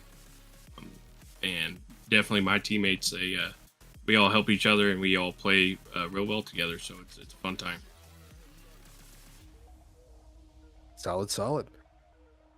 Yeah, I gotta say, your team played very, very well, especially offensively. Like, how do you, in your opinion, what makes you guys different from other teams on keeping that offensive pressure? You know, I think we do a good job of grabbing pads on our way back or getting a demo or two, even in the midfield. That's something that's super important to keep pressure, just making sure you still, you know, you grab 2 or 3 pads and you can be back in it. You know, I think that helps a lot. And I think just how me, Key, and Jocks play together, you know, it's just one after the other. All right, fair enough. For sure. Well, no, for sure. And we saw that team play really being established early on. A lot of the passes really connecting. And then, yes, when you don't make the shot on target, you take out your defending goal, you know, your defender on the goal line. I guess a bit of a side note or a bit of a side question for me here. How hyped do you get when you have players like Key able to just bust out the protractor from the top of the backboard and just slot the most unslottable shots? Yeah, I don't think a lot of people know of Key, and I didn't know of Key before I came into the season. Very quickly, I understood, you know, super fast that he was a mechanical player, and it's a player you can trust on the field. You know, if he has the ball on the backboard or he's going in the air, I'm confident that he's going to get it past somebody. And if he gets it past one person and he has boost, watch out. It's nice that we can bounce mechanics off of each other, you know, kind of whoever has the hot hand, but he's always super consistent and definitely a teammate you can trust. Yeah, I'll definitely agree with that. I've seen he was quick to beat one, and then the next one's just collateral at that point, especially when he was in the air with over 100. Well, not over 100, but with 100 boosts. It was definitely impressive to watch. Over 100 Inspector Skull right now. Yeah, that's how he got it. That's how he got that angle. Okay. James, would you like to kind of fire the last interview question here before we kind of wrap things up for the stream? Yeah, just do you think this roster is going to be the roster you guys stick with for the rest of the season and go on playoff runs with? Yeah, no, for sure. We're looking at, you know, later in the season where all of us being together. Me, Key, and Jocks are all 3 pieces. You know, it's if all 3 of us are connecting on the dots as you had saw. I mean, it's just one after the other. We're gonna be in your face, and we're gonna try to just give as much pressure as possible. You know, Jocks is a huge part of it too. I just want to give him a shout out. You know, he's a really, really solid player again. You know, someone you can count on when they have the ball. He is really, really good passing vision. You know, all of us do. We all just kind of connect with each other, and it connected the very first time we all played. Lots of occasions. For sure. And we'll be looking forward to seeing the trials and tribulations of your team and how well you guys perform for the rest of the season. But do want to quickly go ahead and say thank you for coming on for the interview after. And good luck on the rest of your season. Yeah, man, I appreciate you guys having me out, and we definitely look forward to some more stream games and being on stream when it comes to major time and playoff time. Thanks, guys. Take care. Thank you. Well, this has been another exciting broadcast from CSA. I believe, correct me if I'm wrong, that is going to be everything we have for the night. James, thank you for joining. Any parting words before we wrap things up and get out of here? I just gotta say, look out for the Madison Drift. We're getting better every week, and we are gonna win at least one tier. Fair. Well, that's been James. I've been Boss Rodella. We've had Nuki producing an excellent stream so far. So we will catch you all next Sunday. Same bat time, same bat channel. You have a good night.